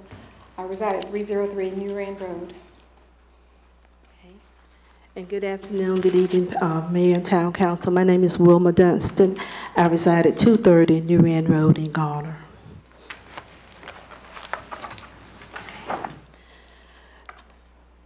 Some of the residents of New Rand and surrounding roads attended the Planning Commission's meeting on March 18th concerning the rezoning of properties designated single-family residential and community retail. At the sites proposed for rezoning, Sheet Corporation proposes to build a gas station convenience store. We strongly opposed the rezoning last year at the Planning Commission meeting, as well as tonight. There are several issues and concerns that greatly distresses the residents, homeowners, neighbors on New Rand Road and surrounding streets. In fact, we have a petition. I think we have a petition with about 150 names against the rezoning, as well as the erection of a sheets. If you would like, okay.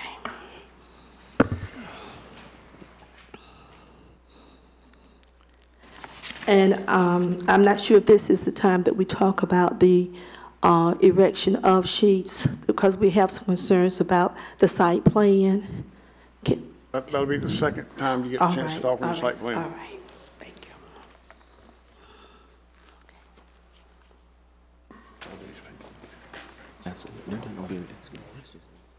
They're all different pages. They're not copies. They're all different pages, right? They're not And copies, just I'm make- sorry. Make sure that Ms. Right. Gibson gets those. They're not yes. copies, they're just, it's just a copy of all of the signatures that we've collected from neighbors within the area.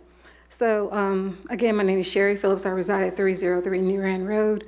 And in listening to, them talk about this plan, we have concerns.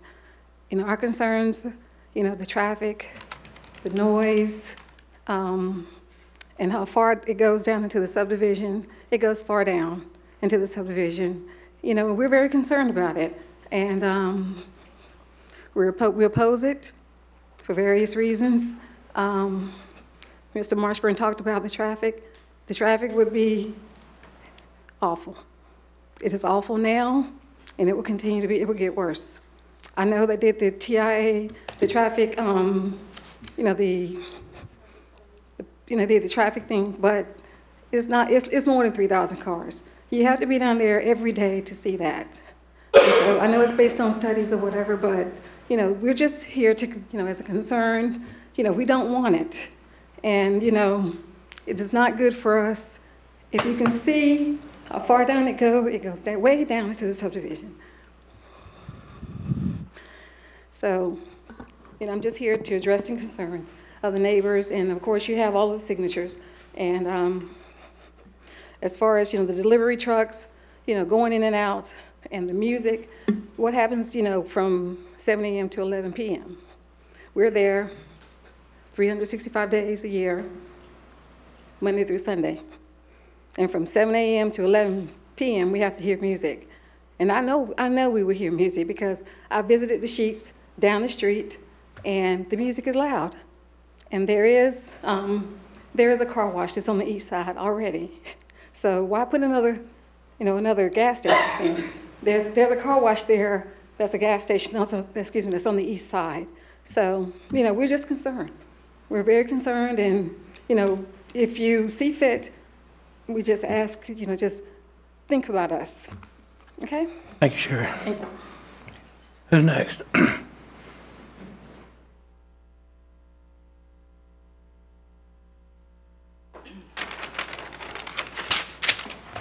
like to say good evening to the mayor, town council members, and all assembled. It's one thing. Name and address. Oh, I'm sorry. My name is Lily Sanders, 226 New Rand Road. It's one thing to speculate about a place and what's going on, but it's another thing to live there. We've done some studies, and studies show that when companies come in, businesses, and invade a neighborhood, a lot of times you're going to have chaos. Studies show that you're going to have high crime. The noise level is going to be out of whack. And I feel that if the business comes in, our neighborhood will no longer feel like a neighborhood. The ownership that we feel now and the pride will disappear. New Rand Road is where we live. It is our home, and it is where our heart and our hearts are. There will be a breakdown in stability and a sense of tranquility. Traffic it's been spoken about. It's going to increase. It's already bad.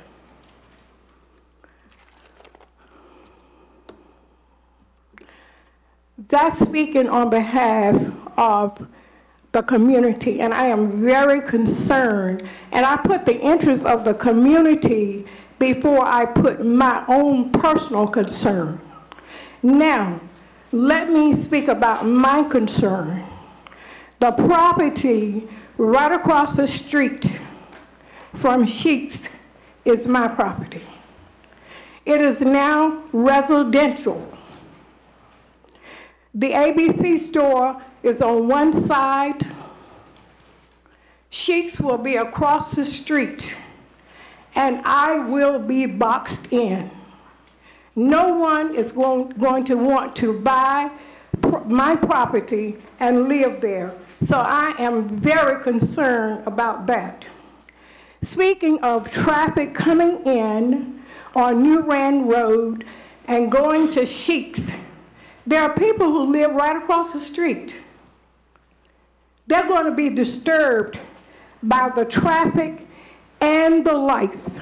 And at the planning meeting, there was a lot of concern.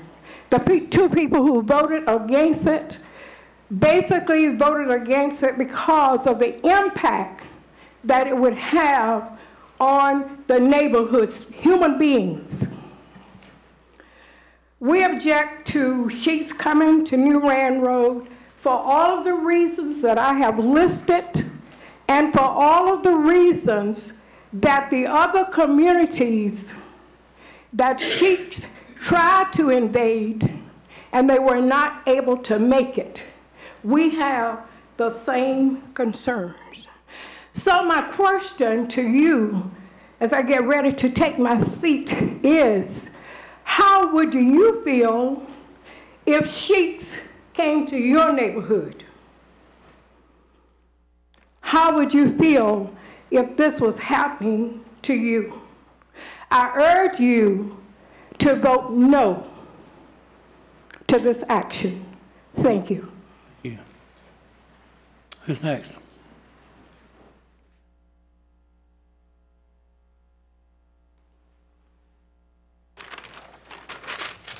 Good evening again. I just wanted to follow up on my earlier questions. Denise Ruffin Thomas, 120 New Rand Road. Thank you. Okay, one of the things that I wanted to point out, there was concern about noise, and even though the gas station might be restricted from playing music from 11 p.m. to 7 a.m., we have to consider that people coming to the gas station, lots of times the music is very loud from their automobiles, so we do have to take that into consideration. The other thing that I wanted to mention, you mentioned about the sidewalks being on the west side, and I wanted to point out, and it's the same problem we had on Curtis Drive, where there's the potential for more foot traffic, it's on the opposite side. And during the Curtis Drive, Avery Street sidewalk process, the town of Garner's intention was to connecting sidewalks, the new ones to the existing ones. Okay, so on the north side of New Rand Road, the sidewalks are on the right, the ones up there by the skating rink. The people who are on that side, the residences as well as the commercial properties, they have more road, more frontage, their yards are deeper than the ones on the left. So if you're going to put sidewalks on the left side of New Rand Road, we're on north of 70, I think I'm giving that correctly. Yeah. If you're going to put sidewalks on that, then you're going to adversely impact, the enjoyment and use of our front yard because they're not that deep to begin with. You do have sidewalk already at the ice skating rink. You're going to have Sheets, and I'm sure there'll be some sidewalk there. So why are we going on to the other side of the street with the sidewalk? Because we don't have traffic coming from the liquor store up New Rand Road, okay? So that was a concern for me. And the other thing is, again, the environmental hazard of having a gas station so close to these residences, because there are gas spills. People stand right at the pump and filling up and spill gas, and that gas just doesn't wash away. I mean, the concrete a lot of times can absorb, not absorb, but it stays there, and it also becomes airborne. And we know that there are certain ingredients in gas that have been found to cause cancer. So we're very concerned about that. A lot of people may not be aware of that, but that is the #1 concern, is the environmental impact and the hazard to people's health. Okay, and I think that was maybe, oh, this is the other thing, the property values. By putting these types of businesses within an established neighborhood, regardless of what someone thinks about what it might need to look better, people live there, there are homes that are paid for, you know, that people worked hard to acquire those homes and to keep them. And by putting in gas stations, liquor stores, and other businesses that are not desirable within a neighborhood, it definitely adversely impacts substantially the values of the property. So we would hope that the town of Garner would take that into consideration, that our properties do mean something to us. We don't want the values to be adversely affected because of things that you're approving into the neighborhood. And especially considering, I know Sheets is, they can put any gas station within close proximity to anyone they have, as long as they are approved. I can't tell them what they can build where, but we don't want it in our neighborhood. We don't want the exposure to the environmental hazards of it or the decrease in property value. And that is my final statement. Thank you. Anyone else?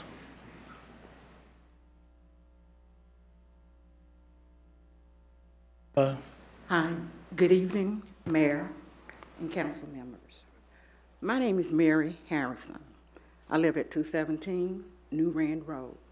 So that being said, this would be very close to me.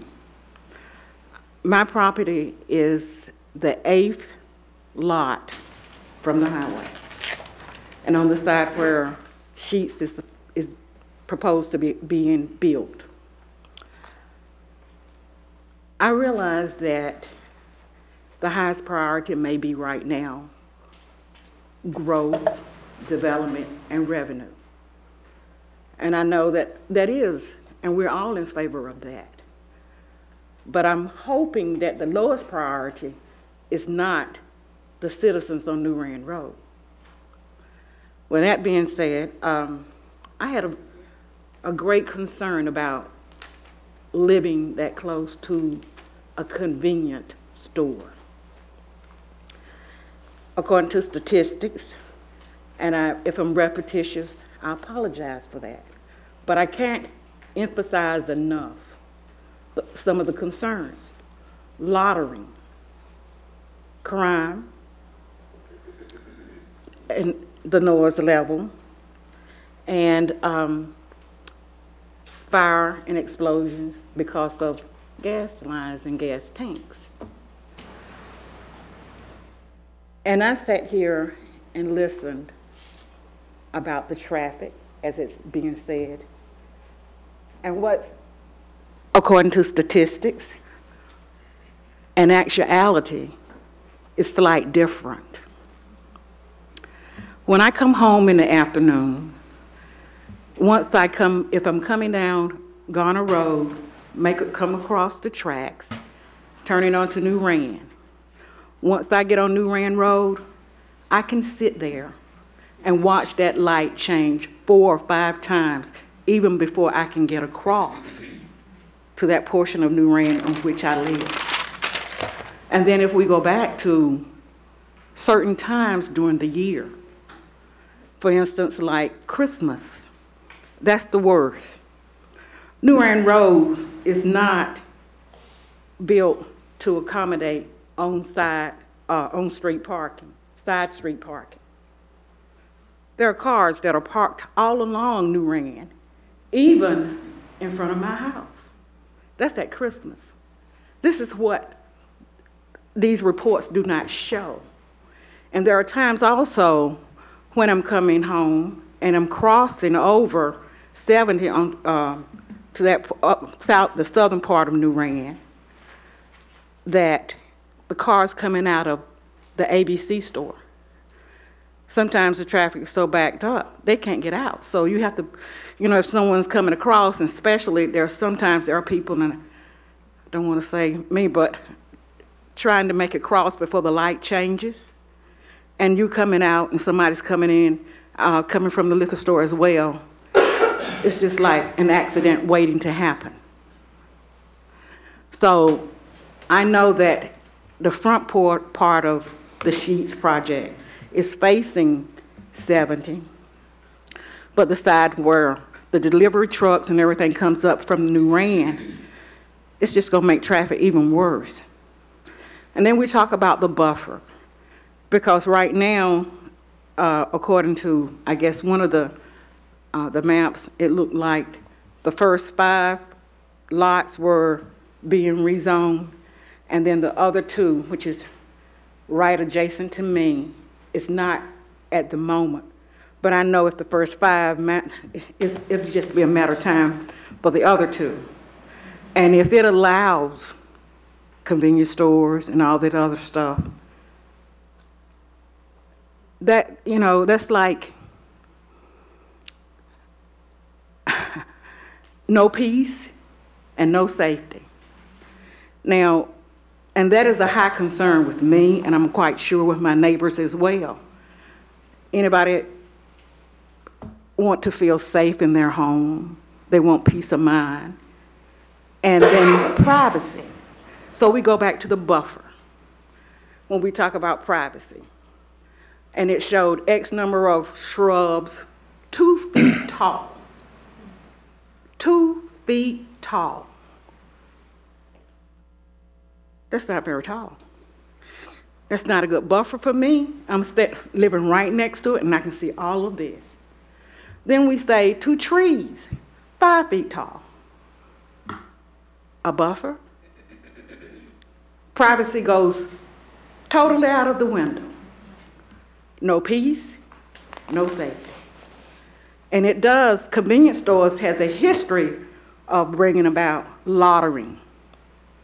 Someone mentioned, that it would be good because people could walk there. But you're living on the other side of the highway, on the northern end and not on the southern end where we are, where the Sheets is. As I said, priority being, and it seems that this is all I've heard, it's about revenue. And yes, we want Garner to grow. We want Garner to, you know, be on the map as well.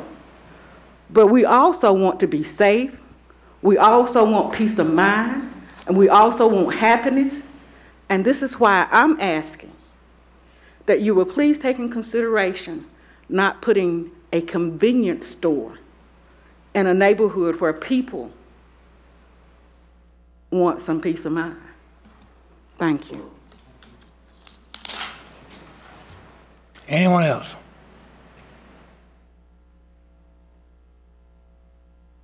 Good evening. My name is Ben Linthicum. I reside at 4236 Landsberg Drive, Raleigh, North Carolina. I currently own the property that we're discussing tonight and have been in this process a little over 3 years. I've owned and operated Capital Pools and Spas in Garner for over 25 years.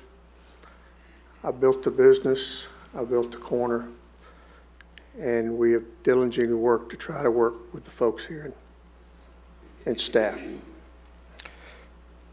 Back several months ago, we were before you about a temporary rezoning prior to the Garner Forward. And there was a suggestion from you folks that we not incorporate all the lots, the 7 lots, but the 5. We listened to that and we went back and our folks' Sheets redesigned it so we could do those 5, with the idea of providing separation from the the other properties. At the same time, I initiated with staff and other engineers about looking at those 2 lots to do either single-family dwellings or a multi-family dwelling, duplex, etc. And that's pretty much the idea of the going forward with those 2 lots. The idea would be that you've got the sheets, then you've got the 2 lots, and so you go from a commercial situation to a residential multifamily to a single-family dwelling. There is the possibility of moving some of the houses that are currently there onto the 2 lots by dividing them into 4 lots, and that's been discussed. Hasn't been, gone forward with it just based on cost. I hear the folks. I understand where we are and I understand where they are. Every time that we have had a question or the lighting, the traffic, the buffers, all of these things have been addressed, and we've come back and made changes to try to appease and show an effort. The buffer there will be between my lot and Sheets, not these folks. There's 2 lots, so when you see the retention facility, that buffer will be there, and then there's 2 lots before you get to Miss Mary's house. So there's over 100 feet there after the buffer. So you take the buffer plus those, you've got that. I don't know what else to say other than we're here, we've been as responsive as we could to people's needs and concerns. And I thank you for your consideration, and I'll answer any questions that you might have. I have any questions. Thanks, sir. Okay, anyone else? Good evening, Mr. Mayor, Councilman. My name is Catherine Bell Branch, 118 New Rand Road, across the highway. I was born, and I just have to come here tonight to tell you, to beg you, born and raised right there on New Rand Road. That is our home. And I would be repetitious, so I'm not going to stay long and tell you about the noise, strange people in the neighborhood coming and going. I beg you, please do not allow that. There's a sheep 0.3 miles down the street. So what is it going to be next after this one? 0.3 more miles and another sheep? This is where I grew up. This is my home. And I beg you, please do not approve that. Thank you. Anyone else?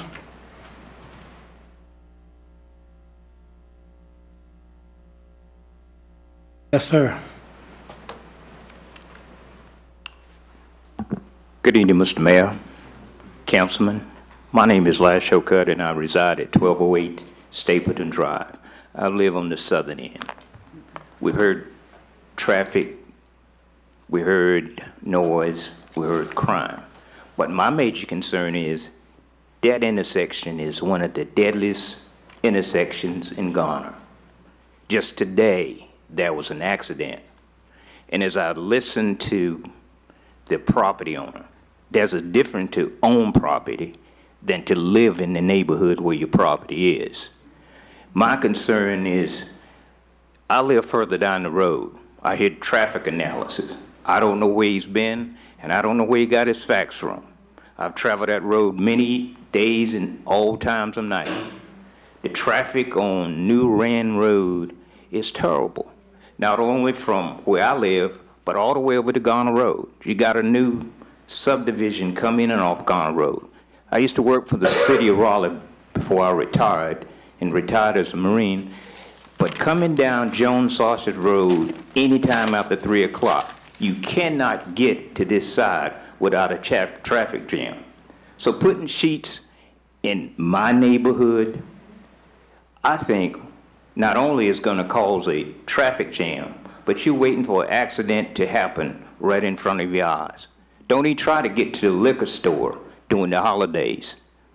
It's impossible. But anytime from 4 o'clock in the afternoon until 6 o'clock, I have to deal with the traffic to get home. And putting the sheets there, You're asking for an accident to happen and don't even talk about the environmental issue, especially leaking tanks. You know about those. Over years, those tanks do rot. And where did those hazardous chemicals go? In the water system. So, as a concerned citizen, I beg you, I would ask of you to highly consider not putting sheets at that corner for deadly reasons and environmental issues, because that water is your supply also. Thank you. Thank you, sir. Anyone else?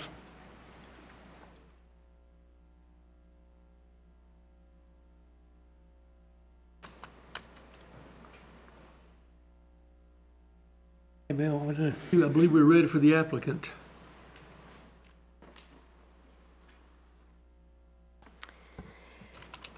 Okay, I'm not going to rebut any of those points point by point. I know you'll be thankful for that. Because I think we have speakers that are going to speak on the site plan, experts that I think can go over a lot of the points that some of the neighbors raised and hopefully show that we believe that some of those concerns are unfounded. But there are 10 standards for site plan approval, a conditional site plan such as this. And I want to go through those, and I will be calling up witnesses as we go through these one by one. The first site plan standard is the proposed use will not endanger the public health or safety. And I think we can respond to some of the neighbors. I call Mr. Jamie Gerhardt, Director of Real Estate for Sheets, to talk to you about some of the environmental protections that his business uses. Good evening, Jamie Gerhardt, Sheets Incorporated, Store Development Department, business address 5700 6th Avenue, Altoona, Pennsylvania, 16602. I do live here in North Carolina in Durham. From an environmental perspective, we take hauling gasoline and gasoline products very seriously. Fortunately, North Carolina has the most stringent regulations for UST install and compliance out of the 6 states that we operate in. Sheets takes the additional measure that all shift supervisors, which there is one on duty at all times, receive North Carolina Class C UST operator training. What that does is give them the right to be the store's emergency contact if there is an incident. They are the first responders. And like I said, shift supervisors are on duty at all times. That is something Sheets chooses to do. Fortunately, Sheets has not had a release from an underground storage tank since we have begun, like many others in the industry, using double-walled underground storage type tanks and piping. This dates back to 2001. Also, thankfully, since we haven't been in North Carolina since 2004, I can say that we have not had any releases from tanks in North Carolina. The advancements in underground storage tanks and piping has come a tremendous amount of distance since 50s, 60s, 70s. There has been no major spills on any North Carolina Sheets lots, again, since we've opened since 2004. I had our compliance manager check. Store 507, which is in the town of Garner, Store 607, which is in the town of Garner, have had 0 environmental incidents logged in our systems. 0.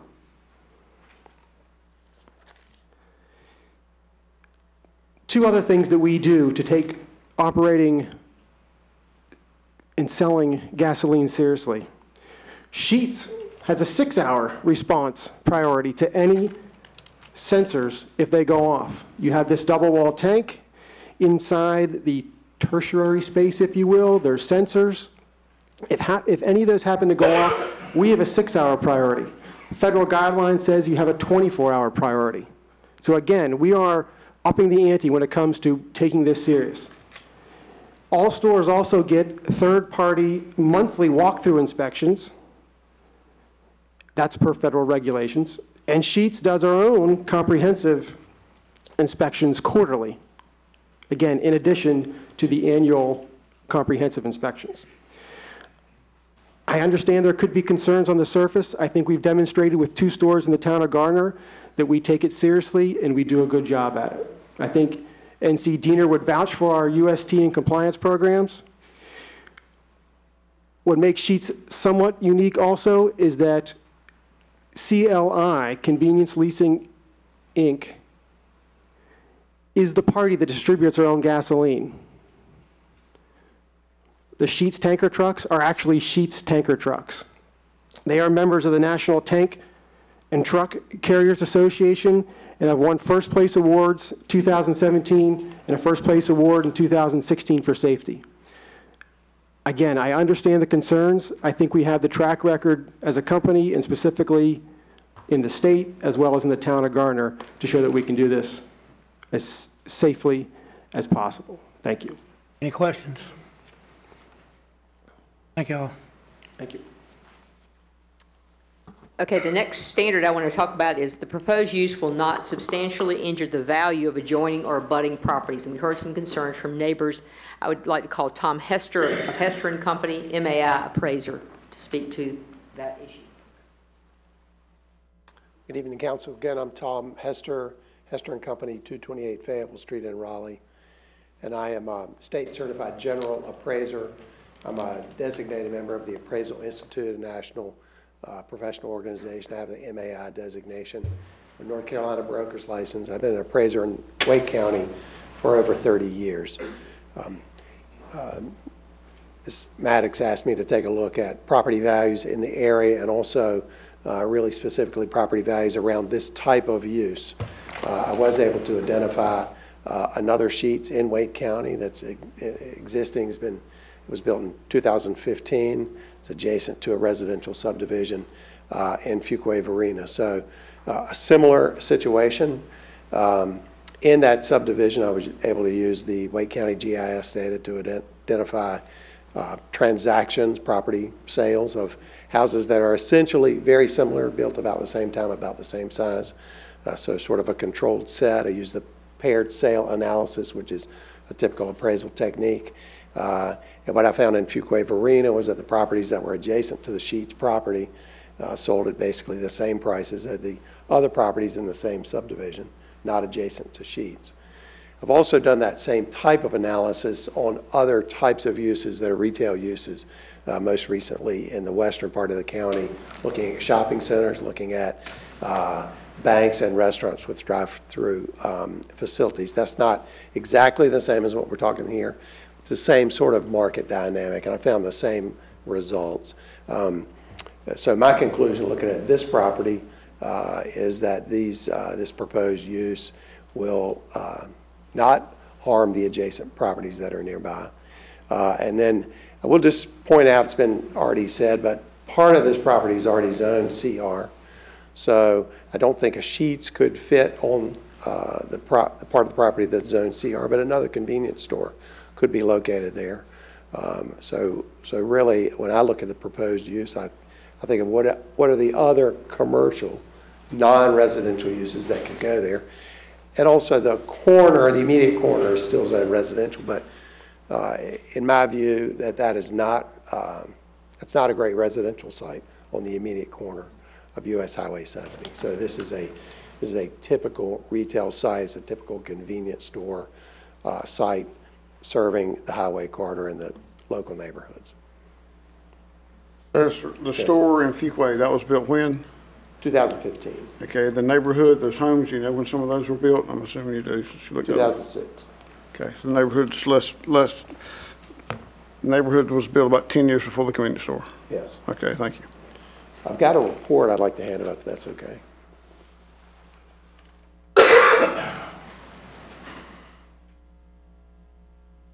Mr. Hester, that was standard number 2, but do you also have an opinion on standard number 5? The proposed use will be compatible with the proximate area in which it is to be located? Yes, I conclude that it's also compatible with the area. Obviously, it's compatible with the US Highway 70 corridor. Again, this is the typical type of use that you find along the highway corridor. This is, I'm not the expert in gas and convenience store, but this, I think, is the ideal corner for that kind of use. So this is the kind of intersection they're looking for. And then I think the fact that the driveway on Highway 70 appears that it would get most of the traffic, and then it's well screened on the southern side, so they're sort of creating that buffer between this use and the neighborhood. Any other questions for me? Thanks. Okay, the next standard is that the proposed use complies with all applicable provisions of the UDO. You've heard staff confirm tonight that, in fact, this development proposal does comply with the provisions of the UDO. We also have a civil engineer and a landscape architect here who worked very hard on this plan and could answer any questions or confirm that if you'd like them to. But I think, Ms. Harper is the expert. So the fourth standard is, if completed as proposed, the development will comply with all requirements of this section. Again, staff has confirmed that. We have experts here who can also confirm it, but I don't think there's any need to do that. 5, you just heard Mr. Hester talk about the proposed use will be compatible with the proximate area in which it's to be located. 6 is proposed use is consistent with the transportation plan, other relevant adopted plans and policies, and the stated purpose and intent of the UDO. Again, you've heard that in the staff report. The case is consistent with the Garner Ford comprehensive plan and transportation plan. We have a traffic engineer, a civil engineer, and landscape architect to confirm this if need be and to answer any questions. Number 7, the proposed use is compatible with adjacent uses in terms of building scale, site design, buffering, screening, operating characteristics, hours of operation, traffic generation, lighting, noise, odor, dust, and other external impacts. And for this one, which encompasses a lot of things, I would like to call Mark Phillips, landscape architect, here to describe the site plan and to go into how we deal with these various issues and the mitigation we propose for these issues. Mr. Phillips. Thank you, Ms. Maddox. Mark Phillips, PAPS Design Group, 404B, Glenwood Avenue, Raleigh, North Carolina, 27603. Good evening, Mayor, Council members. I want to start out and just walk you through the site. There's a lot of discussion about the site items. I want to start out by saying, first and foremost, everybody's familiar with Sheetz in some form or fashion. The quality of build, the character, the site. Yeah, she actually, yeah. When you go on to any Sheetz site, the consideration of adjacent uses, the character of the site, all these are big factors in the deciding process and the site orientation and the layout of the site. There's not one design that we do that we don't consider these factors, and we give it the #1 priority in that deciding factor.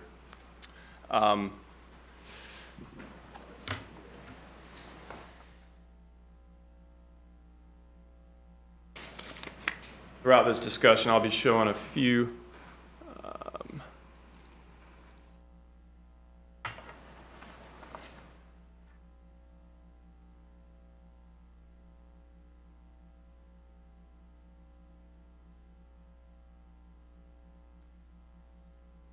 So first and foremost, site orientation and the big factors, the sound, the light, the activity on site. We worked with the town of Garner. The biggest impact area on the site is going to be your canopy, the fueling stations. We have got this site positioned in a factor to face US 70, and it is forced as far north and as close to US 70 as possible with the current zoning ordinance and the setback requirements. In addition to the canopy, it would be the dumpster corral where trash is serviced at. In consideration with the adjoining residential homes, we positioned the dumpster in a location that was as far away possible from those adjoining homes and also meeting town requirements, such as not having the dumpster corral placed up by US 70.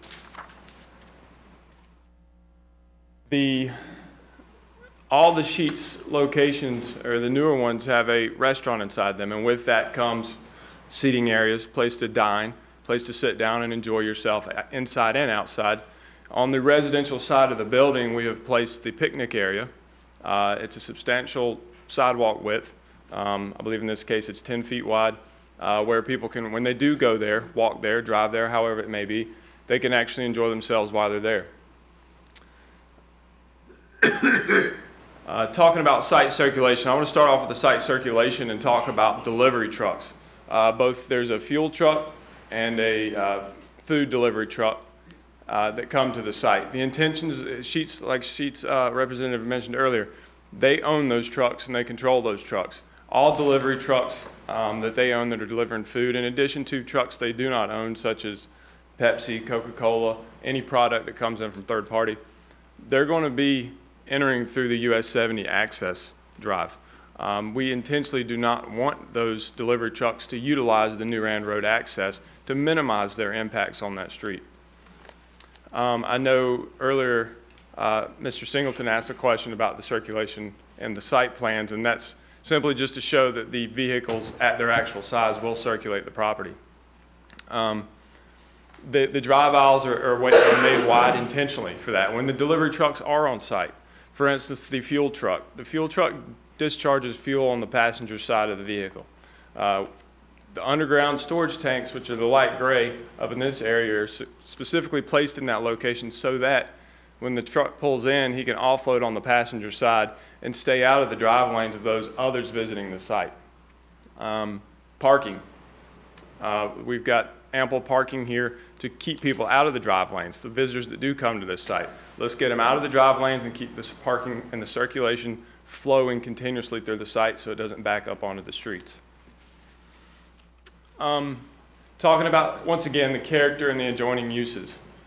As Ms. Harper explained earlier, New Rand Road and US Highway 70 are both street-facing property lines, and they have street landscape buffers.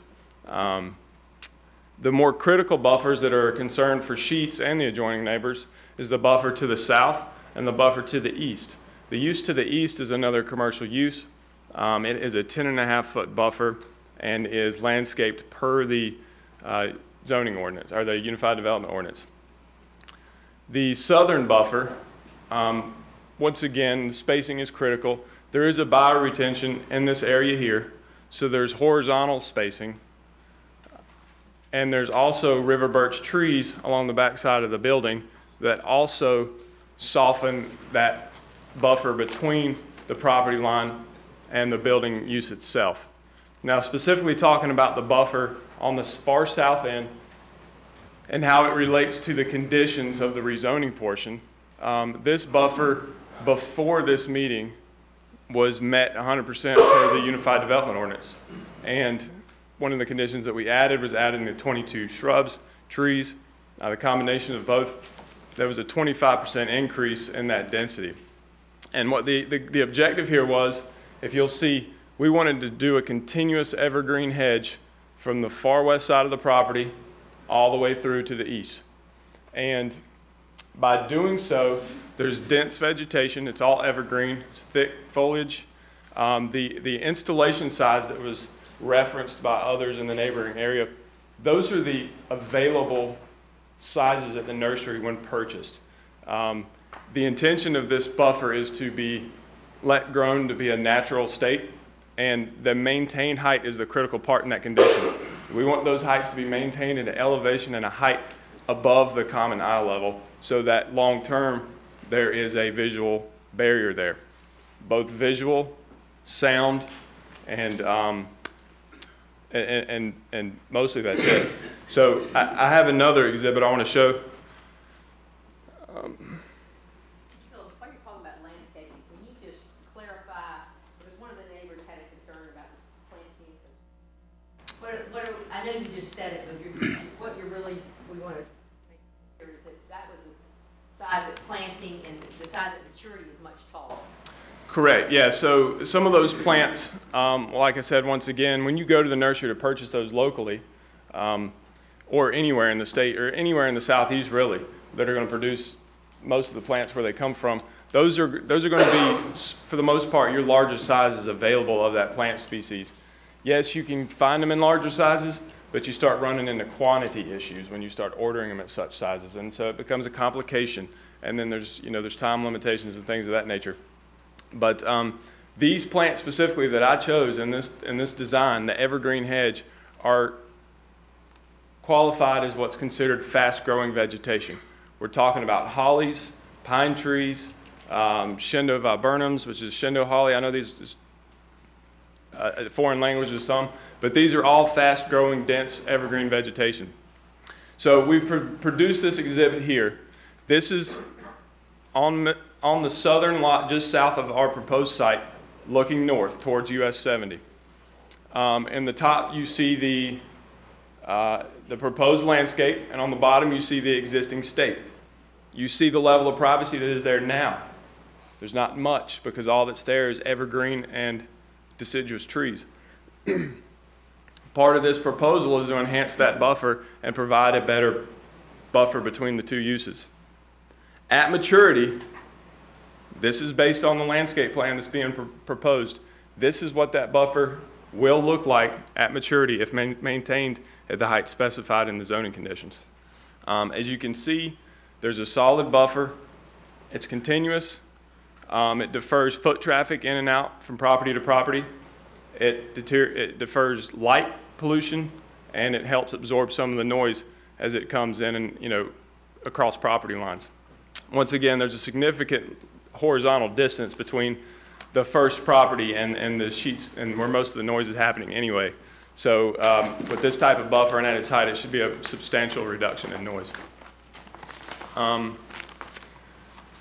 Talking about noise again and the site orientation and location of the activity areas on the site, US 70 is right there. I mean, feet away from the actual canopy. That is an abundance of ambient noise that comes all the time up and down US 70, east to west, at all hours of the day. With that being there and the canopy also being out there, ambient-wise, and we haven't done a decibel study or anything of that nature, but US 70 is going to be substantially louder than any noise coming from the canopies. So just to make sure that's clarified. But in general, the majority of the site circulation is intended to come off of US 70, both delivery trucks and those who are coming and going. Yes, there will be some coming off New Rand, and the traffic engineer is going to specify some more on that later. But ideally, most of the traffic is going to come off of US 70, and that pretty much sums it up in regards to the circulation. Yes, lighting. So we do not have a lighting engineer here, but we do have exhibits produced by the lighting engineer that help illustrate those areas.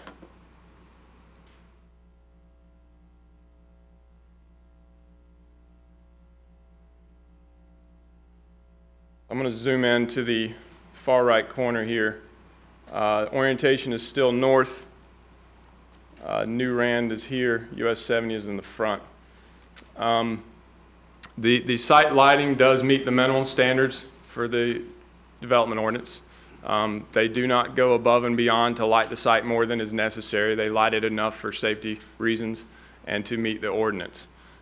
With that being said, as you can see in the rear of the property, there is substantial reduction in light from the building to the property line, and same along the west property line.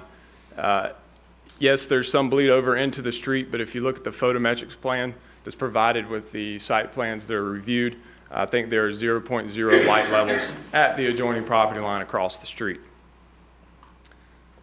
And just for another visual to help,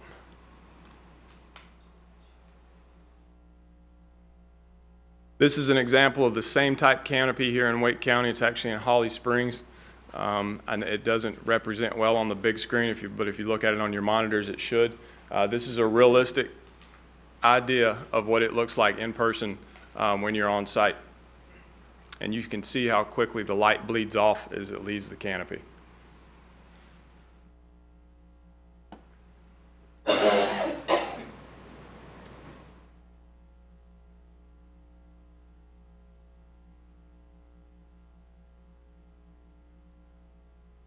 So, Mr. Phillips, there's an element of this particular, this item 7, that I still would want some further explanation. Can you tell me with what degree of frequency and what time of day or night are these stores usually serviced by either tanker trucks or other trucks that are coming there to deliver goods? Yeah, absolutely. Tom Anastasi with Sheets can clarify that further. Before he comes up there, can I ask a question about the landscape plan? Can you pull that up real quick, the landscape again?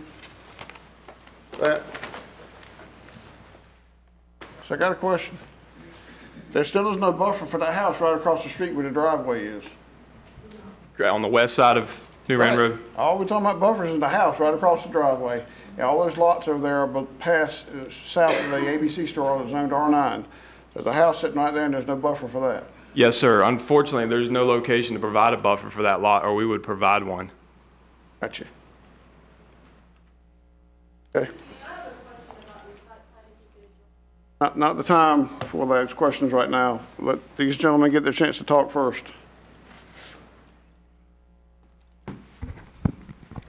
Good evening. My name is Tom Anastasi. I'm also a Sheets employee. I'm a civil engineer by trade, and I work in the the store development division as an engineering permitting project manager. Business address 5700 6th Avenue, Altoona, Pennsylvania. And I live local also. I have a Garner address, but I'm in Johnston County. So to answer your question about the frequency of deliveries, our distribution truck, the trucks that we own, where we have our own food, our own products, they come 3 times a week. The fuel is a little different. When we need gas, you need gas. It's based on volume. On average, well, let me back up. 3 times a day, they'll check the volumes. On average, our North Carolina stores are probably averaging about 2 deliveries a day. But when you need it, you need it. So I can't tell you exactly what times they will be there. It's just at an as-needed basis. But isn't it true, though, that you know when your customer count's the highest, and you usually try, not always, but you try to avoid having the fuel tanker there when you're at your busiest times. Is that not correct? I can't say for sure if that's correct or not, because like I said, if the gas is low and we need gas, they're going to come. And they take every precaution. If that lot is busy, they have ways of partitioning off that lot to keep them away, keep customers away from that area while they're fueling. The reason I mention this, I know a lot of times I'm in convenience stores every day. Sometimes they fill early in the morning, late in the evening, sometime at night. You see fuel tankers out, so that's why I was just asking. So you say there's an expectation would be at least 2 deliveries a day? That's what our North Carolina stores are doing. Now, is that 7 days a week? Yes. Okay. And if, I know I came up here to answer, but about the tanks and environmental also, Mr. Gerhardt was speaking to that. In addition to the safety measures, every vehicle that fuels, every vehicle that we drive has a vapor recovery system built in to the vehicle. And also our tanks have that similar by regulation. When they hook that pipe to the ground, they have another pipe that goes that takes those vapors while they're fueling those tanks back out into the truck. So there's no release of any vapors during fueling. Just wanted to add to that because we talked about environmental earlier. So to Mr. Singleton's, I think to his point, I guess the ideal business model is to service stores when there are fewer customers so there won't be that kind of interruption. And I guess the point I'm getting to is it more likely that some of that's going to occur in what I would call the wee hours of the night or the wee hours of the morning when probably your customer traffic is going to be less? I mean, it could occur at night. I mean, it also depends on what other stores' volumes and needs are too. So our trucks that we own and we operate, if they're on a delivery in another part of our district or another part of our region, on their way back through, if this store needs fuel, they'll probably make that delivery. So it's not just the individual store; it's all the stores and as a whole as their need. And then they'll schedule those deliveries, the logistics of it around all the needs. And I know you can't eliminate all the noise and you can't always, dictate precisely traffic in and out, but my experience tells me as I've traveled across the United States and other places that if I stay in a hotel that's close to some type of store, many times a night's sleep is interrupted by a lot of traffic coming in and out. And I guess if I were a neighbor living in that area, I would have concerns about what time of day or night, particularly nighttime, and with what frequency traffic comes in and out there, notwithstanding the buffering. That's the reason I asked the question. Thank you.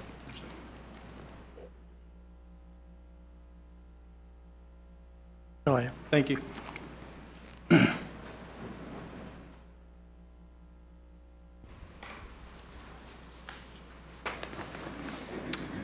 Okay, so you've heard Mr. Phillips go through the site plan.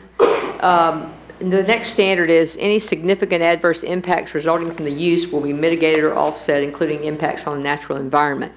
Mr. Gerhardt has spoken about the environmental issues with the double wall technology. Mr. Anastasia has supplemented that about the vapors. Mr. Phillips has discussed the prevention of light trespass. We are maintaining a significant distance between the actual building, gas pumps, and residential neighbors. And as you see, you see the building, and then you see the stormwater retention facility, then you see a buffer. So there's a pretty good distance. And then you also have Mr. Linthicum's 2 residential lots before you reach any other residential neighbors. And as to noise restriction, we have added the condition on the music. I feel like that Highway 70 noise is going to drown that out for most of these neighbors. I mean, if that's a real concern, we probably can modify that. We also could talk about dumpster emptying hours. That's the one nighttime noise we might be able to control, if that would be something the council would be interested in hearing. So the next, and we can talk about that as we finish. The next standard is the public safety, transportation, and utility facilities and services will be available to serve the subject property while maintaining sufficient levels of service for existing development. Mr. Phillips talked about the site plan, and we've talked about the utility, how utilities are going to be handled coming out of New Rand Road. I'd like Travis Fluitt, our transportation engineer, to come and speak generally to traffic issues. Travis.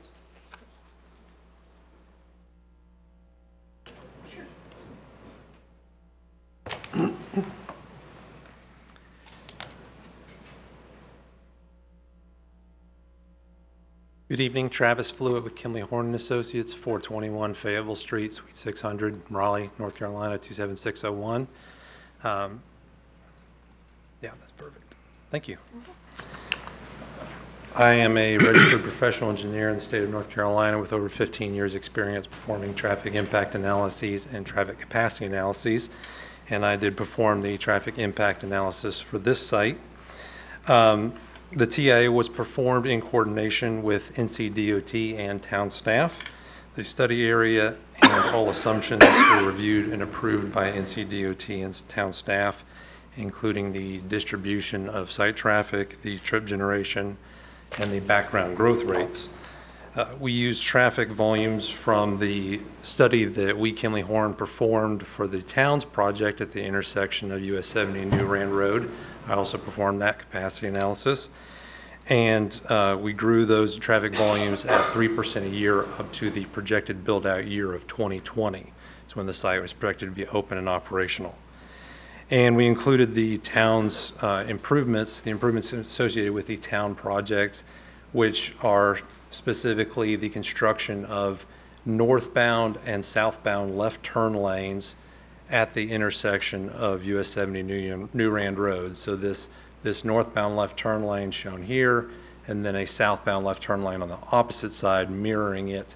A couple other improvements are taking the existing channelized right turn lanes on US 70 and pulling those into the intersection to facilitate pedestrian crossing, shortening that crossing distance.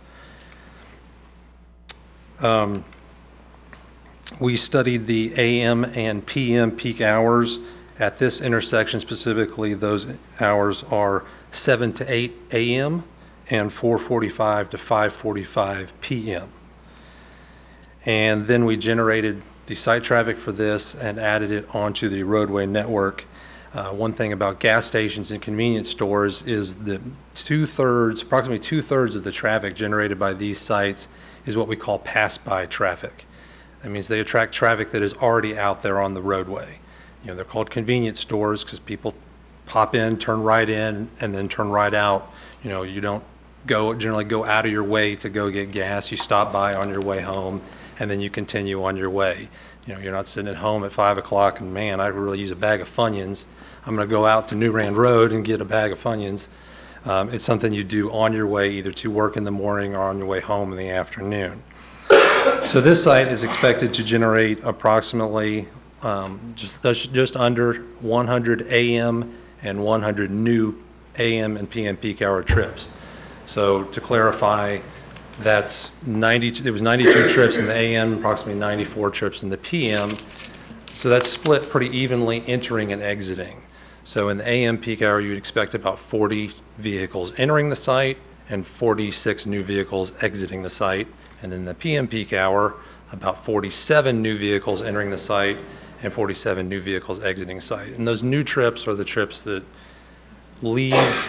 essentially would leave their house, go to the store, and then go back to the same location. They're not already out there on the roadway on their way to or from work or another location. We anticipate approximately 15 new trips to and from the south on New Rand Road during the AM and PM peak hours. So that's roughly 7 to 8 entering the site and 7 to 8 going back to and from the south. So it's about one vehicle every 4 minutes on New Rand Road. Over the course of 24 hours, that would be about 200 trips to and from the south. So about 100 coming to the store and 100 leaving the store.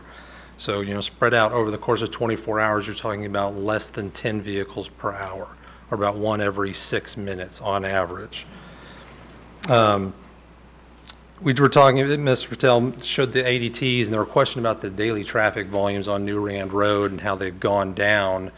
I can't say this specifically, but looking at historic aerials, the daily traffic volume dropped from about 9,000, 8,000, 9,000 vehicles a day down to about 3,000 or 4,000 vehicles a day around 2010, which is about the same time Timber Drive was extended and New Rand Road was realigned to connect to Benson Road rather than going all the way down to Timber. So it's possible that since New Rand became a less direct route and the Timber connection was in place, people found this to be a less desirable roadway than it was before that connection was in place. That's just my best guess based on those traffic volumes and the historic traffic patterns. As Mr. Patel mentioned, NCDOT collects those counts. I'm not involved with that, but if we had seen the daily traffic volume going from 9,000 vehicles a day down to 4,000 vehicles in 1 year and then back up to 9,000, that would kind of indicate an error in the data. But over the last 3 periods, 2013, 2015, 2017, those daily traffic volumes were pretty consistent, both at this location and to the south, and as well as to the north of US 70. So that does lead me to believe that those volumes are correct, pretty proximate. And they also match the AM and PM peak hour volumes that we see. Generally, your AM and PM peak hour volumes, you multiply those by 10 and it gets you pretty close to the daily traffic volume.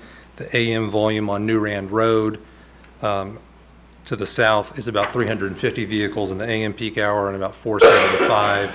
So multiply those by 10, you get about 3,000 to 4,000 vehicles a day. So the ADT of about 3,600 does seem about right. And while we call the 92 and 94 trips coming to and from the site, we call those new trips, but as Councilman Kennedy kind of alluded to, some of those trips are already going somewhere. They may be going to a different gas station to get gas or a different convenience store to get something. For our analysis, we have to be conservative and assume they are new trips added onto the network, but some of those may already be out there.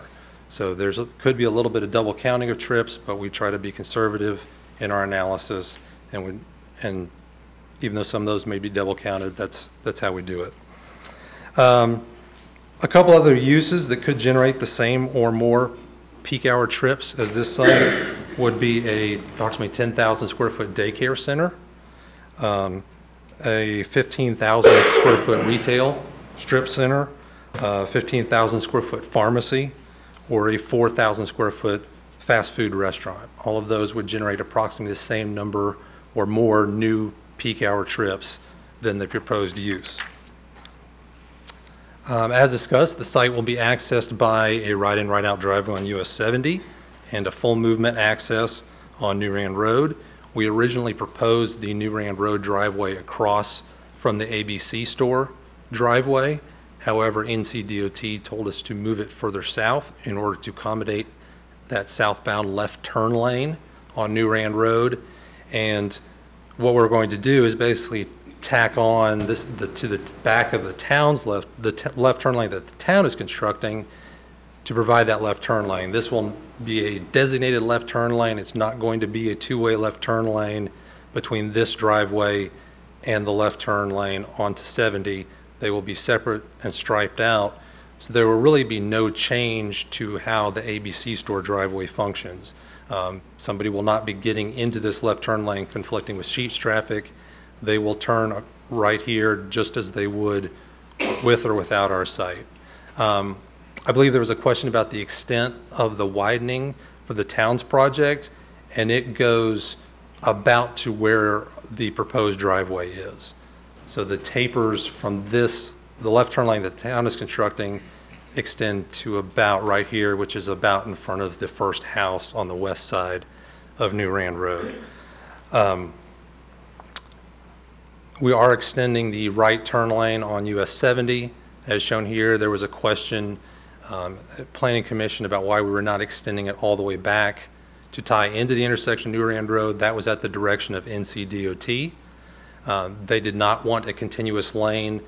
The concern was that people in this right turn lane would use it as an acceleration lane, and there's not enough distance for them to do that. So DOT prefers those people to merge into traffic and then get over if they need to get in the right turn lane. When 70 is widened in the future to a 6-lane roadway, this right turn lane would get extended, and this would be used as the third through lane. There is room to add that right turn lane back in the future if it's determined that that is needed when 70 is widened to 6 lanes. So there's plenty of room there. Let's see. The intersection of US 70 at New Rand currently operates at level service D in the AM and PM peak hours. That is expected to improve to level service C with the construction of the improvements that the town is providing. And with this site in place, we will maintain a level of service C in both the AM and PM peak hours. Our analysis showed no queuing issues on either New Rand or 70. The queues for the left turn and the right turn and the through movements are not expected to extend out of the available storage length. There was a question at Planning Commission about the difficulty of perhaps turning right out of the site driveway on US 70. US 70 certainly is a busy roadway. However, the signal at New Rand and 70 will provide gaps for people to make that right turn. And if they have trouble making this right turn, they can also exit the site onto New Rand, come up here and make a right turn under signal control. One gentleman had expressed concern about safety at this intersection and difficulty getting through here. The northbound and southbound left turn lanes are expected to enhance both safety and improve operations at this intersection to shorten those queues and delays on New Rand Road. In conclusion, the TIA was reviewed and approved by both NCDOT and town staff. The both site accesses NCDOT approved to be acceptable with the recommended improvements. So we do not expect this site to negatively impact traffic operations in the area. This is a good use for this location from a traffic standpoint, as it captures traffic that's already out on US 70 and New Rand Road instead of generating a lot of new traffic that would have to cut through the neighborhood. The proposed use is therefore compatible with adjacent uses in terms of traffic generation and public safety and transportation facilities and services will be available to serve the subject property while maintaining sufficient levels of service for existing development. And I would be happy to answer any other questions you may have. Any questions? Thank you. Welcome.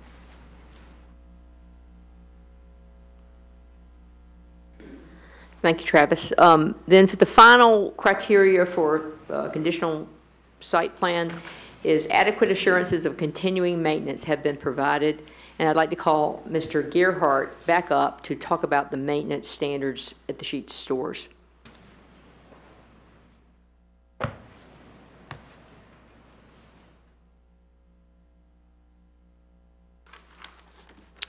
Thank you. Similarly, our stores in the town, I think, speak for themselves. We take interior and exterior cleanliness seriously, in as much that shift walks are performed at the same time 3 times a week, and included in those shift walks, 3 times a day, or? I'm sorry, 3 times a day, once a shift, thank you. And there is an extensive outside or exterior cleaning section on those shift walks. They talk about checking the parking lot and stalls for debris and trash. They talk about checking the dumpster area, the individual dumpster cans. It's something that's just part of Sheetz being a first-class operator with respect to our maintenance. We also have task lists that lay out both store-level tasks as well as, quote, corporate support maintenance tasks, that things from the cleanliness of the windows to the cleanliness of the outdoor canvases are all on this master schedule of improvements, schedule of cleanliness over the course of whether it's a week, a quarter, 6 months, a year.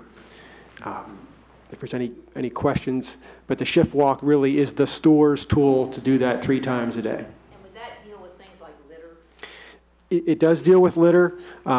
Most stores have facilities, people who specialize their hours logged, specialize or focus on store cleanliness, both inside and outside, making sure trash is picked up, making sure it finds its way into the receptacle, and then making sure that closed bag gets into the dumpster. Thank you. Thank you. Bill, what's got to be added? We need to wrap this up. I need a sleeping pill. Okay, I'm about to wrap it up. I appreciate your patience. I do think we've provided evidence that we've satisfied all 10 standards, and I do want to reiterate the public benefits for this site plan. We will be implementing the comprehensive plan from a use standpoint. We will be utilizing property which is no longer appropriate for single-family residential on 70. We will provide a good transition from the busy Highway 70 to the neighborhood. We'll be providing goods and services in a convenient way to drivers and pedestrians. We will provide road improvements, sidewalks, widening, traffic improvements, and stormwater improvements in the area, and we'll provide 25 to 30 jobs with no city incentives and adding tax base for the town of Garner. Thank you very much. We're available for any questions. What have I missed, Bill? Did the council have any questions? Or if any of the public has any questions, we can try to have a staff person or a company person respond to it if they've not had all their questions answered. I think Ms. Thomas had raised a question a while ago.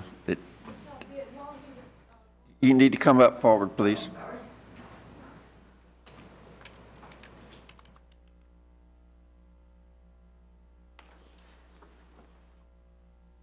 Denise Ruffin-Thomas, 120 New Rand Road.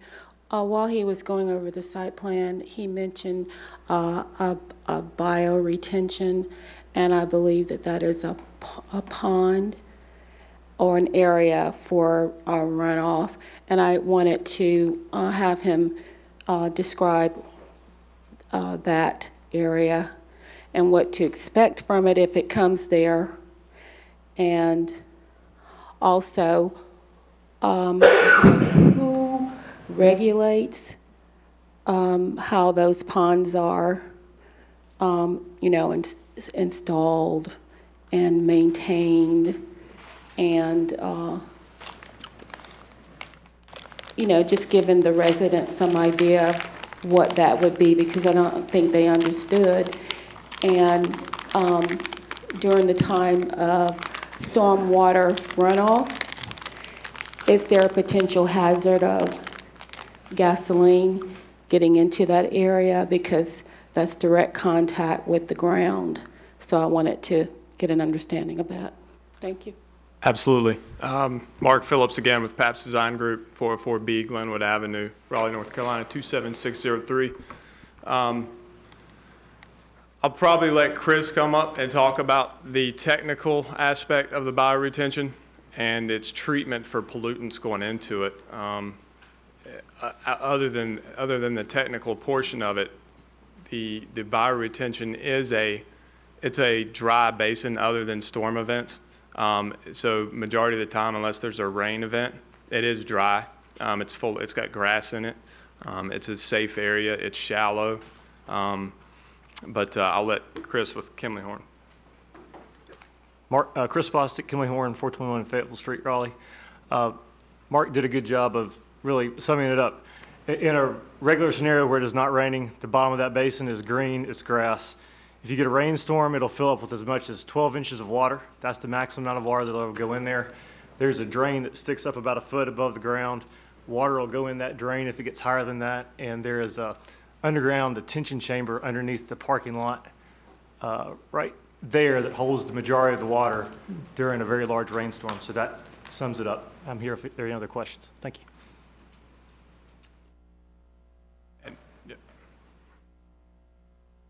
Chris Johnson, town engineer. I also just wanted to reiterate that from the town side, these devices are considered private and they are maintained by the property owner. However, city staff will go out and take a look at these devices on an annual basis to make sure that they're still functioning as intended. In addition to the town, the private owner is required to inspect them, have them privately inspected once a year by a licensed civil engineer. And then they can also, and there's logs too if you're ever interested, but quarterly inspections and then inspections after major rain events. Make sure that the devices aren't clogged, that they're working properly, and it's mandated in many locations, and they're required almost on every new site.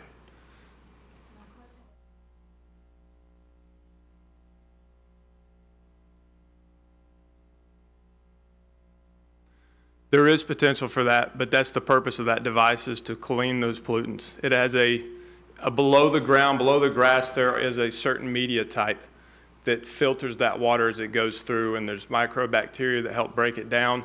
There's a number of things that happen in that device, and it's been proven scientifically over many years of research to verify that.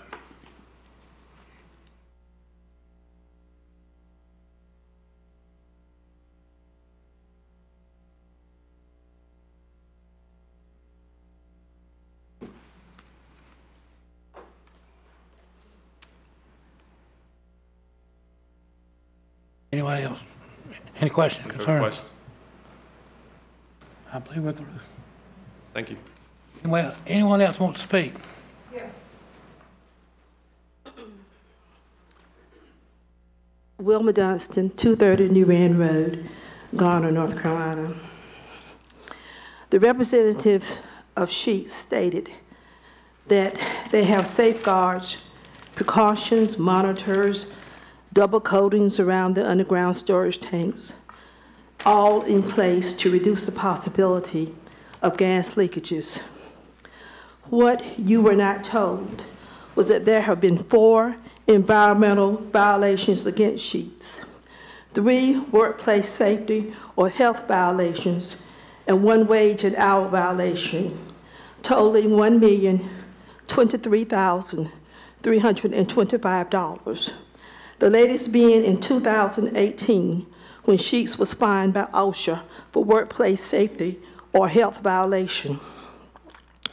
On November 28, 2017, at 3501 Nazareth Road, Route 248 in Palmer Township, Pennsylvania, the township supervisors unanimously denied the convenience store chain's request to permit sales of beer and wine because, and I quote, supervisors heard from residents at an October 24th hearing that Sheets has been a source of problems in the neighborhood, which is shared by businesses and homes with a 45-mile-per-hour speed limit on Route 248. And this was from Kurt Briswin for LehighValleyLive.com. In 2015, Sheets was cited for an environmental violation by EPA. What really caught my attention was that in 2005, an injunctive relief penalty was against 113 stores for underground storage tank leak detection and repair. It appears that, unlike State Farm, Sheets is not a good neighbor. Accidents do happen. Even with the best laid plans, precautions, and everything else, accidents still happen. Who would have thought in 2009 that such a catastrophe would happen in Garner? I'm sure they had necessary precautions in place as well. So I urge you, Town Council, Mayor, to think about this. Accidents do happen, and we do not want another ConAgra catastrophe.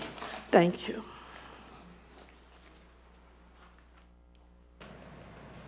Anybody else?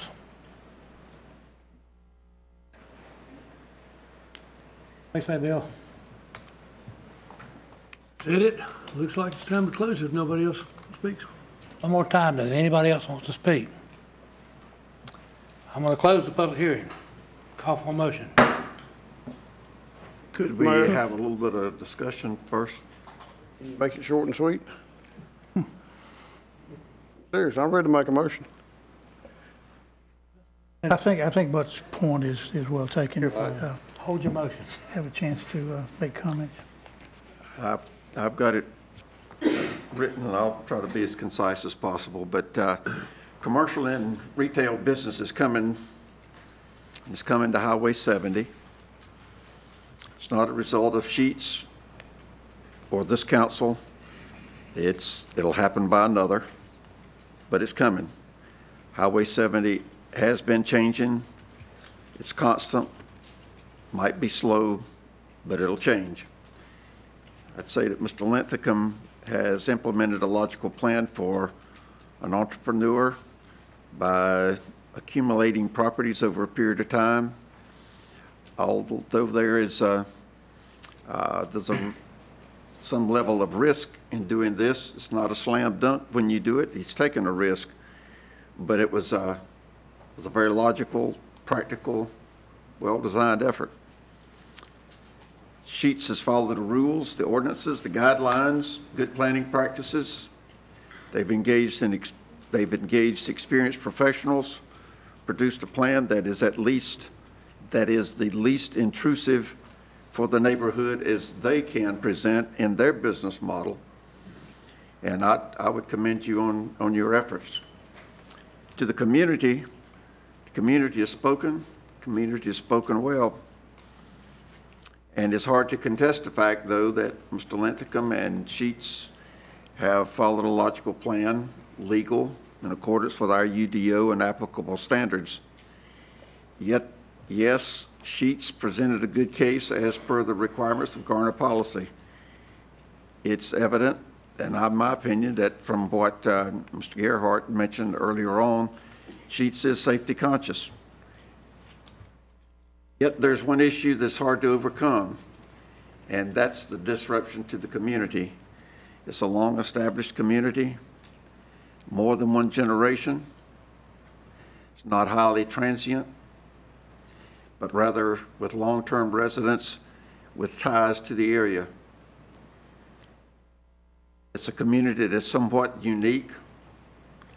Got Ms. Harrison, said she's lived there from the time she was born. I suspect Ms. Phillips moved there probably into there in the 50s. You got people that have been associated with it more than 50 years. The project is good for Garner. The real question to us and this council, how strong a case is it and how good is it for the New Rand Road community? And that's our dilemma. It's not about the project itself. It's the time and the impact on the people. It's going to happen one day, whether it happens tonight, or not, it's going to happen. But I can't address what happens down the road. So that's our dilemma tonight and our question. Hey. I'm ready to make a motion. Hurry up, people. Make a motion. Okay, I'll let him. Thank you, Mr. Kennedy. You really articulated, I think, the main points. I won't try to repeat those.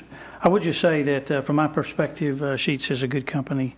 I've stopped at their stores and traveling across the United States and other places, so I don't question their integrity. My main concern is the status of the neighborhood there and the concerns of the citizens.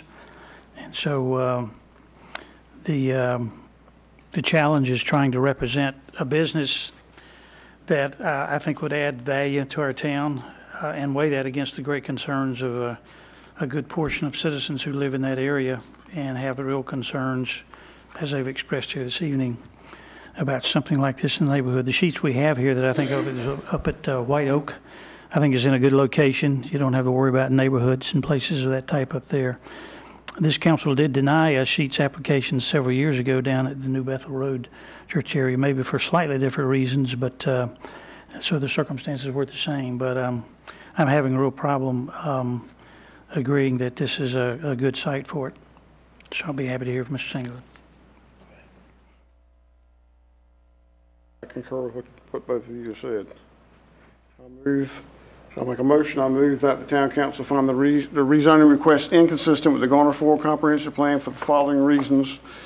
And that is that the suggested permissible uses in this conditional rezoning is not compatible with the surrounding long-term neighborhood, which contains residents who live there 40, 50, 60 plus years, and that it is not compatible with the proximate area because this neighborhood was there before any business was there, and this neighborhood was there before Highway 70 was there. Therefore, it is not compatible with the surrounding neighborhood. And a neighborhood, and I pulled up the definition on my phone, it's a definition of a neighborhood. A district, especially one forming a community within a town or city. A neighborly feel of conduct. And here's the quote. I kid you not, it's right here on my phone. The quote is, the importance of neighborhood to old people. And that's what we have here. Not everyone's here old, I'm not being offensive, but I'm just reading the definition. So therefore, I move that the town council reject the recommendation of planning commission to deny rezoning request CUDZ 18-13. Mr. Mayor, I'll second that motion. Motion made and second for discussion. All in favor, vote by saying no. No, saying aye. All in favor, vote by saying aye. The motion, yeah. Aye. Further discussion. All in favor, vote by saying aye. Saying no this time. Well, you need to ask if anybody want to vote no. Yeah, does anybody want to vote? Okay, we're going to deny the application, right? Deny the rezoning request. Please go ahead. Does that have to be a separate motion, no, the SUP or not? Moot point. Don't have to get to it. Okay. So the application was denied. Okay.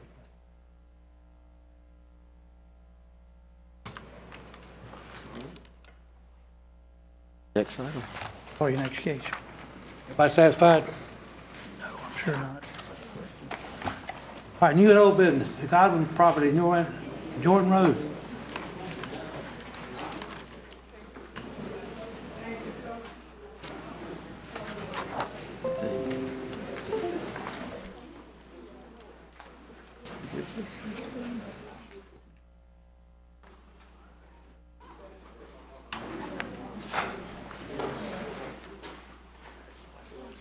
Up.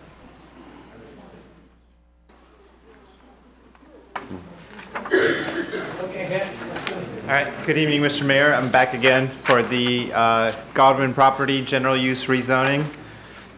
Just to give you a background and summary on this case, you've heard this before. The case number is Z1806. The applicant owner is Harold F. and Sue B. Godwin. The site is located on 0 Jordan Road, just as it dead ends into Benson Road.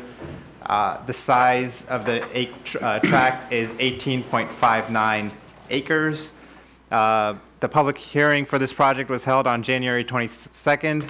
Planning Commission heard this project in February 18, and the applicant wasn't there at that meeting, so the case got tabled. They heard it again at their March 18th meeting and approved the rezoning. The existing zoning is community retail. The requested zoning is neighborhood office. Adjacent zonings include community retail, neighborhood office, and O&I. The Garner Forward land use map designation is medium density residential as well as mixed use redevelopment. Here are the highlighted uses in the neighborhood office district. This request, Z1806, which seeks to rezone the property from community retail to neighborhood office, is consistent with the 2018 Garner Forward Comprehensive Plan's land use designation of medium density residential, since the likely residential development density within the NO zoning district would fall within the recommended range of 2.5 to 5 units per acre, and the neighborhood office zoning would also support commercial uses which meet the mixed use redevelopment designation on the future land use map, as well as the comp plan's housing for Garner and commercial development guideline principles, including allowing and even encouraging shared use and mixed use developments, including accessory dwellings, and ensuring the existing regulations allow new kinds of hybrid office, retail, industrial, and even housing combinations in commercial areas of the town.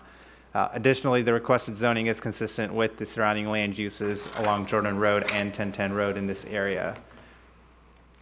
As I mentioned, the Planning Commission at their March 18th meeting, after hearing from the applicant, unanimously approved this rezoning request. And I'm happy to answer any questions you might have. The applicant is also here if you have any questions for the applicant. Okay, any questions for the applicant? Requested action is consider adoption of ordinance 2019-3957. Hear from the applicant. Need to hear from applicant.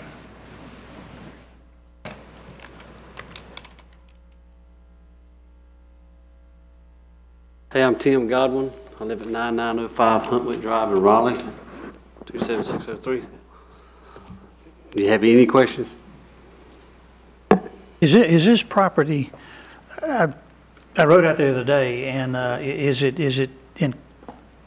does it abut the area where that tower was approved out there, or am I on the right side of the road? You talking about the cell phone tower? Yeah, yes, I'm sorry. It's kind of on to the left side of it, yes, sir. Okay. Kind of across from Ken's Produce. Yes, sir. Okay, yeah. I just didn't see one of our traditional signs out there, so I was just trying to confirm where it was. Thank you. All right. In reality, this is somewhat of a down zoning, less intensive development than the current zoning, but obviously it's one at the request of you, the owner, so I don't need to, you're just asking for a general rezoning, but I take it at that, and you know exactly what you're doing, so you've had that discussion with the staff, so that's your privilege. Thank you, sir. Thank you, Tim. Anyone, thank you.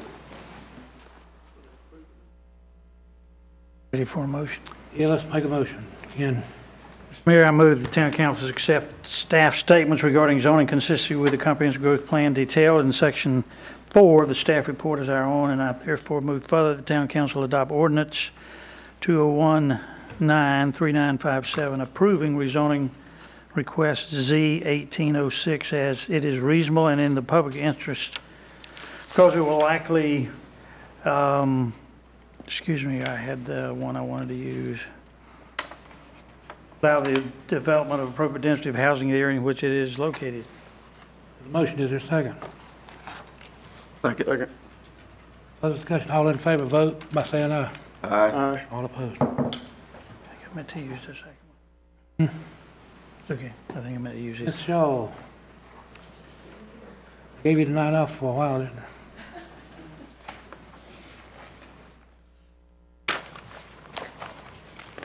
Good evening, Mayor and council members. have before you information tonight related to our new recreation center furniture bid. We recently solicited bids for the furniture for the new center in February. Only received one bid, ended up having to rebid the information yet again. Received those back in March, and we had the same vendor bid both times, All America Relocation and Office Solution. They are a company locally located here in Raleigh, and they specialize in contract furniture solutions. So we have vetted this group. We've talked with two previous companies that they work with, got rave reviews on their ability to work with agencies. One they've worked with for over 15 years, had a really good track record with them. And then they had another group that they've been working with since 2011. So we felt it was certainly necessary to vet them since we have not used that group here in town. As for the cost of the bid, they came in at $149,854.19. Those include, that amount includes the furniture for the office areas, as well as the lobby, multipurpose, and art rooms. Breaking those two numbers down, the furniture itself came in at $48,892.15. If you'll recall, this portion of the budget was not included in the original budget because Parks and Rec at one point was slated to be in Town Hall, and with our being able to include the offices at the Recreation Center, that amount was not included in the budget. We also have $100,000 in slated projected costs of $100,961.94, of which would include the furniture in the multipurpose lobby and art rooms. And part of that money is reimbursable by our CDBG grant. So we are looking to gain your support to have All America City provide furniture and approve our bid for the new recreation center furniture. Any discussion? Clarify a couple things. Not in the budget, but Sonia, so you saying all of Group 2, the 100,000 plus, that's what the CDBG money will be used for? Yes, part of the CDBG dollars will be used for the furniture amounts. Okay. Yes. And the 48,892, where's that coming from? A part of that is also under CDBG. There were, I'll go to that sheet for you so I won't be guessing at this late hour. Making sure it's accurate and correct. So with the CDBG funds, 190,000 is available to be used for the rec center construction, furniture bids. Part of that money we have slated 130,000 could be used for non-office furniture, and then we would use the additional amounts for 50,000 for sports equipment. I'm sorry, the furniture part would go for the 150, and then your sports equipment for the rec programming would be another 50,000 that we could use within that budget. And then there's another 10,000 slated for public art. So with the non-furnishing pieces, we could use any of the equipment that is related to our tables, paddles, netting system, indoor soccer net systems, open play for balls, equipment, fitness. So we've got a number of things that we can pull from that budget to use for those funds. So how much of the CDBG will we actually use? Because we've had a lot of other discussion trying to figure out where we were going to get these funds, and it was lapse funding, and it was all different things, and now we're finding out it's CDBG. Rodney, I was going to say, I'm going to defer to admin to talk through where the budget and the pockets of money are. We had some issues with CDBG and what we could use funds for, and we had to pull some of that back out of the site. But we were guided that we could use some of the CDBG money for programming, any type of furnishings that deal with programming, So that's why you see in group 2, the type of items you see there, you know, art room, classroom tables versus the office furniture. So those are more aligned with the programming. So we can use CDBG on all of item 2? Yes. Any Those portion deal of with item 1? program. No. No. Then that's clear. No. Right. And as far as sources for item 1, I know we did get a donation from the state, or allocation, I should say. I'm not sure how much of that would be. And we looked at some things from the third quarter that we may have to put toward this, or either we're going to have to look at a variety. I don't know if we've identified the exact location for that part yet. That might be part of our closeout. But there will be several line items that will move around from their original planned use and source. There was a line item for furniture, IT, and other things in the original budget. It's lower than probably what any of those individual items are going to be. But when those were planned, we didn't know we were going to have the restriction on CDBG dollars. So now our focus has been, let's make the highest and best use of the CDBG dollars, because they're the most volatile, the most likely to get canceled or not fulfilled if we can't meet their requirements. So the $100,000 portion of the furniture clearly meets that. There's some recreational equipment that is not in tonight's bid that will meet that, and we've already expended $22,000 of CDBG dollars to buy the exterior site furnishings, bike racks, benches, and the trash cans. All of those type things we were found to be able to qualify. So those were purchased actually months ago, and we've had those in storage waiting for the site to be ready to install them. We have uses to cover all of the CDBG. Most of it. If not, I'm sure they'll find a use. Well, most of the revised number, there's still an amount that we know. So far, we've not identified any use at the recreation center site that would be allowable. So we've talked to you before about possibly using that for some type of street sidewalk project that is not going to be associated with the recreation center. So if you remember recently that we had about $118,000 gap that we mentioned, and we moved that to the committed bond dollars recently in our update, that was because we know from the original $330,000 allocation, there was 118 that was not going to qualify at the rec center. So we know that's a gap we will be filling as we true the budget up, and we're still trying to identify the best use for that 118,000 in CDBG dollars for a non-rec center project. Part of the motion tonight is not approving a budget line item thing. It's just a matter of, do we approve the bid? And we've had adequate discussion. Move to approve. Second. Motion made and seconded. All in favor, vote by saying aye. Aye. Aye. Thank you. Okay, committee reports. Manager reports. You have Garner info in the back of your agenda packet in case you have any questions. Just a couple of events to name, to point out: the food truck rodeo, April Foods Day, will be on April the 7th from 4 to 5, downtown Garner. And then also we have Extravaganza coming up on April 13th, and that will be from 10 in the morning to 12:30.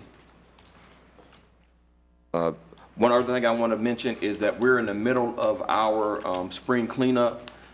There has been a pretty large volume of items put out at the curb, which that's a good thing. So that those are some things that, you know, will not end up in people's yards and on the side of the road and those type of things. So we're happy about that. However, it is taking us longer than usual to collect all of those items, but you know, we're going to continue to clean up until we get them all. So so from that standpoint, it's a success, but it is taking more time to get those items. I'd like to point out one thing, then I've got a question about that, but I'm glad you brought it up. It's for the folks in town to go back and look at the specifically some of the material that's been sent out by the town as to when you can expect maybe it's town-wide, but Rodney, you can review the dates. But just look at the material that's been spent to give you some confidence in what you put out there. But I had one request from one resident that said they had a gas grill minus the tank. We know not to put a tank out there. I would hope that I would, huh? Some people might. But so anyhow, the person asked me, says, if I take the tank off, can I put the old grill out there that I want to get rid of? Or is that classified as white goods and you got to dispose of it some other way? They'll get it. They've done one of mine before. Yeah, tank is typically, I mean, well, a grill is typically not considered a white good. I know it's not necessarily white, but it's should, technically be picked up. Right. They do get picked up. I've had it happen before. And maybe they're gonna pick it up in a different load. I don't know how they go about recycling or taking some metals to recycler, but it may be picked up in a different load versus being thrown in There's a whole lot out there. packer. But is this done by areas of town, or is it a broad, open time frame? It's done, the routes are done by area of town based on your normal solid waste pickup day. And if they finish early, then they can jump to the next route. Or if it takes them longer than expected. So it's done in sequence as the garbage route, but depending on the load and the timing, it could be before or after your normal garbage day. And that starts when? It started a couple of weeks ago. Yeah, it's currently underway, and if residents want to go to our website, they can see the schedule for their route. And I should know this, it doesn't include any computer equipment, does it? I think it'd probably be better just to call Public Works and ask about that. I couldn't remember if that was stated. I mean, that can be Somebody asked me. recycled separately, and I think that's typically not what they're doing with the material they're picking up as part of the spring cleanup, so I think it would be preferable to have that material handled separately. And also, as one point of clarification, that the crews there are different crews picking up different categories of goods. So you might see them come by one day and pick up your tree limbs, but leave behind some other items. But there should be other crews coming along and picking up that other stuff. So. Yeah, I had one person mention, they said somebody came and picked up something, they left some stuff behind, so they thought they'd forgotten it or wasn't going to pick it up. Yeah. Okay. And I believe that's it. Let's see, the time, did I mention the time on the food truck rodeo was 12 to 5? There was a correction there, it's 12 to 5. Okay, okay, I might have misstated that. But that's all I had. Okay, let's start with the council, start with Ted. I can. Mr. Mayor, I'm looking at the old clock on the wall, so I'm going to pass tonight. Hey. Yes, Mr. Mayor, this lengthy rezoning and SUP process we just went through has brought what I consider a great flaw in our UDO. And one of those great flaws is the name Neighborhood Commerce Center. These are not neighborhood commerce centers. These are not for neighborhoods. We clearly proved that tonight because the neighborhoods could not support these commerce centers. Clearly, the traffic engineer said for Sheets that a minimum of 2/3 of their traffic is drive-by. We look in here and you say you have these commercial centers. The neighborhood commercial center category emphasizes smaller commercial centers that are within close walking proximity, 1/4 to 1/2 a mile, but they're on roads, collectors on the highways and arterials. That's major roads. These are not neighborhood commerce centers. They are business commerce centers, retail commerce centers, commercial, whatever. These are not neighborhood commerce centers. That is a very misleading word. And I'm going to slap a snappy email to everyone here in the next few days. I don't know, tomorrow I might be asleep. But that's a wrong word to put in here. Because neighborhood, by this definition I showed, is not what these centers are. That is, if you look up here at the little chart we had, the neighborhood is not the one supporting the ABC store. I mean, if that's what it is, that's what you're implying, is that the neighborhood would support the business. Mr. Linthickham's pool store is not supported by just the neighborhood. The Sheets, if it was built, would not be supported by the neighborhood. These are not neighborhood commerce centers. They're retail, business, industrial, commercial, I don't know what you want to call it, but it ain't a neighborhood commerce center. This is not the days we're out in the country if it was densely populated and you had multi-story multifamily, whatever down there, dense development, yeah, then it might support it. We're not dense enough to have neighborhood commerce centers. That's just a word from a planning guide probably, and that's just not the appropriate word for this. These are not neighborhood commerce centers, especially something that's in the front of a highway that has 30,000 cars going by it every day. So that's just wrong. It just is totally misleading. Until I got into this process with this, I didn't notice that until how poorly worded that is. And it's poorly worded. And it's a flaw, and I know the UDOs are the living, breathing document, and we're always tweaking it. Well, it needs to be tweaked because that's an incorrect term, because it's misleading when it says neighborhood. And especially on Highway 7, we're talking about crossing Highway 7 today, that's a dangerous proposition anyway that we're considering doing, but anyway. That's a wrong designation in our UDO, and it needs to change, and I will send off an email and ask that we start the process to change it, because that is very misleading to everyone.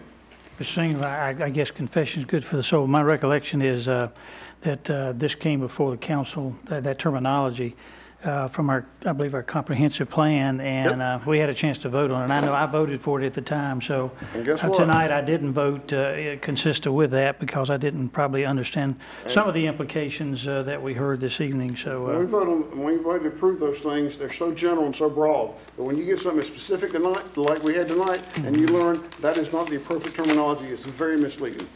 It's not a neighborhood store. A neighborhood store is, I don't know if there's any more of them anymore. They're not neighborhood stores unless you're going to go to some small little store that doesn't have gas and fuel. It's a very small convenience store like some I go into, you might call a neighborhood store.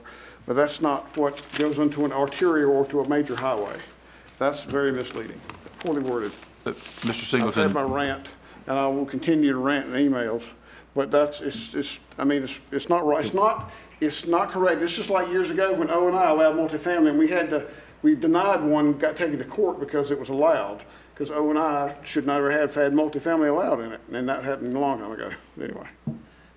Mr. Singleton, just a point of clarification, it would be a change to our land use map and wouldn't have to change anything in the UDO. So that's just a point of clarification as you're giving staff direction of what you'd like us to look into. Well, we all need to discuss it is the land use map, though. It's a misleading terminology. Okay, Buck, I'll be quiet. Buck, you got anything? Yes, sir.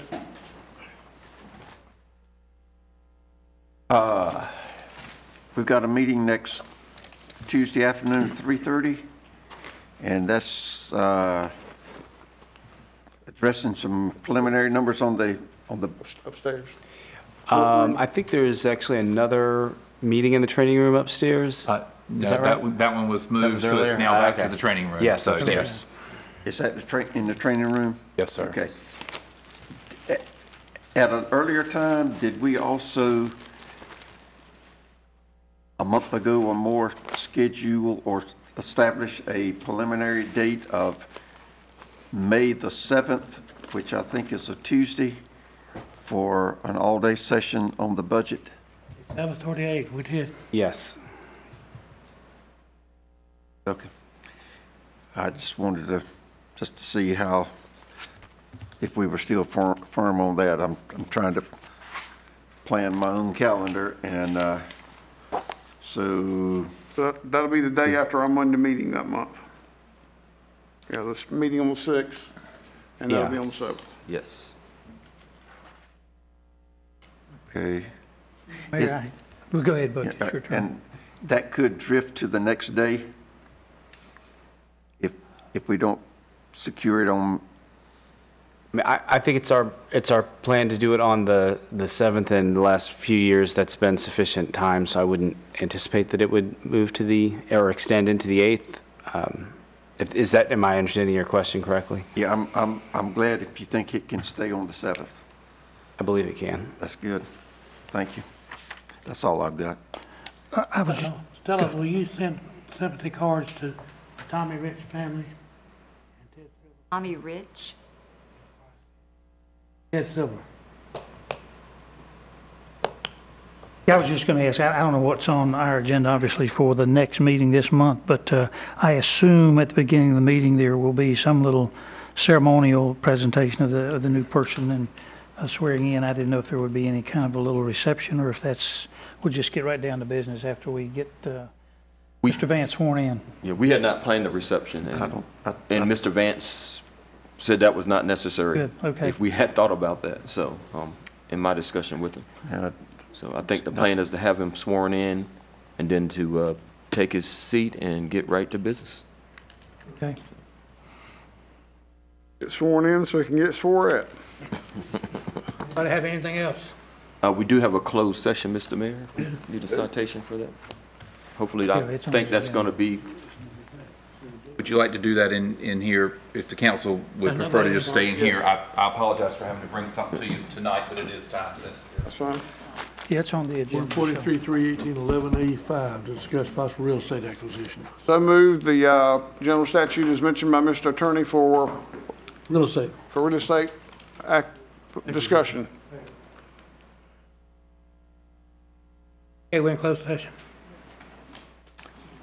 Do we have to wait till the mic goes off? Did we get a second to close? Is it what you're asking?